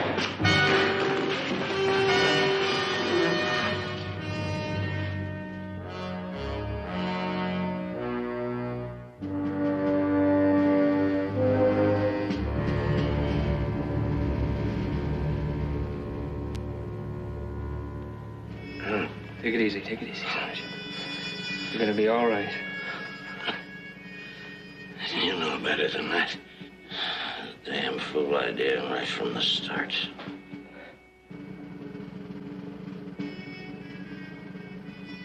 Brody, Kenny. You stood up against me. Because you raised me right, Sergeant.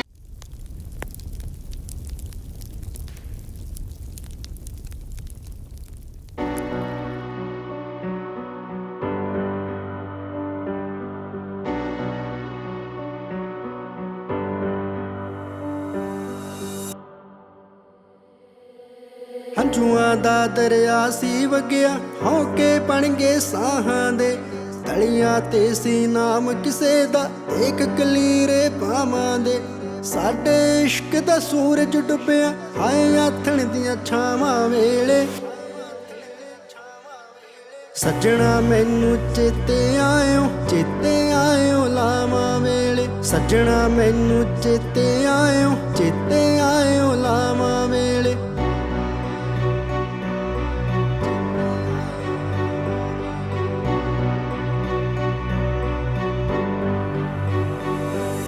ਵਾਦੇ ਕੀਤੇ ਨਾਲ ਤੇਰੇ ਵੇ ਪਏ ਨਿਭਾਉਣੇ ਹੋਰ ਕਿਤੇ ਮੱਥੇ ਦੀਆਂ ਲਕੀਰਾਂ ਅੱਗੇ ਚੱਲਿਆ ਨਹੀਂ ਉਹ ਜ਼ੋਰ ਕਿਤੇ ਵਾਦੇ ਕੀਤੇ ਨਾਲ ਤੇਰੇ ਵੇ ਪਏ ਨਿਭਾਉਣੇ ਹੋਰ ਕਿਤੇ ਮੱਥੇ ਦੀਆਂ ਲਕੀਰਾਂ ਅੱਗੇ ਚੱਲਿਆ ਨਹੀਂ ਉਹ ਜ਼ੋਰ ਕਿਤੇ ਅਕਸਰ ਮਰਦੇ ਮੋਰ ਪਿਆਸੇ ਸੱਜਣਾ ਸੋਣ ਕਟਾਵਾਂ ਵੇਲੇ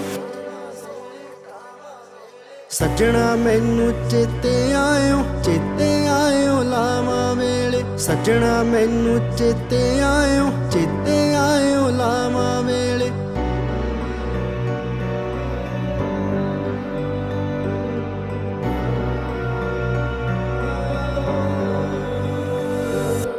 ਜਿਸਮਾਂ ਤੋਂ ਤਾਂ ਪਾ ਲੈਣਗੇ ਪਰ ਰੂਹ ਤੋਂ ਨਹੀਂ ਕੋਈ ਪਾ ਸਕਦਾ ਤੇਰੇ ਜਿੰਨਾ ਦੀਪਕ ਮਲਵੇ ਹੋਰ ਕੋਈ ਨਹੀਂ ਚਾਹ ਸਕਦਾ ਜਿਸਮਾਂ ਤੋਂ ਤਾਂ ਪਾ ਲੈਣਗੇ ਪਰ ਰੂਹ ਤੋਂ ਨਹੀਂ ਕੋਈ ਪਾ ਸਕਦਾ ਤੇਰੇ ਜਿੰਨਾ ਦੀਪਕ ਮਲਵੇ ਹੋਰ ਕੋਈ ਨਹੀਂ ਚਾਹ ਸਕਦਾ ਮੰਗਦੀਆਂ ਤੇਰੀ ਖੈਰ ਸਦਾ ਮੈਂ ਅੜਿਆ ਰੋਜ਼ ਦੁਆਵਾਂ ਵੇਲੇ ਸੱਜਣਾ ਮੈਨੂੰ ਚੇਤੇ ਆਇਓ ਲਾਵਾਂ ਵੇਲੇ ਸੱਜਣਾ ਮੈਨੂੰ ਚੇਤੇ ਆਇਓ ਲਾਵਾਂ ਵੇਲੇ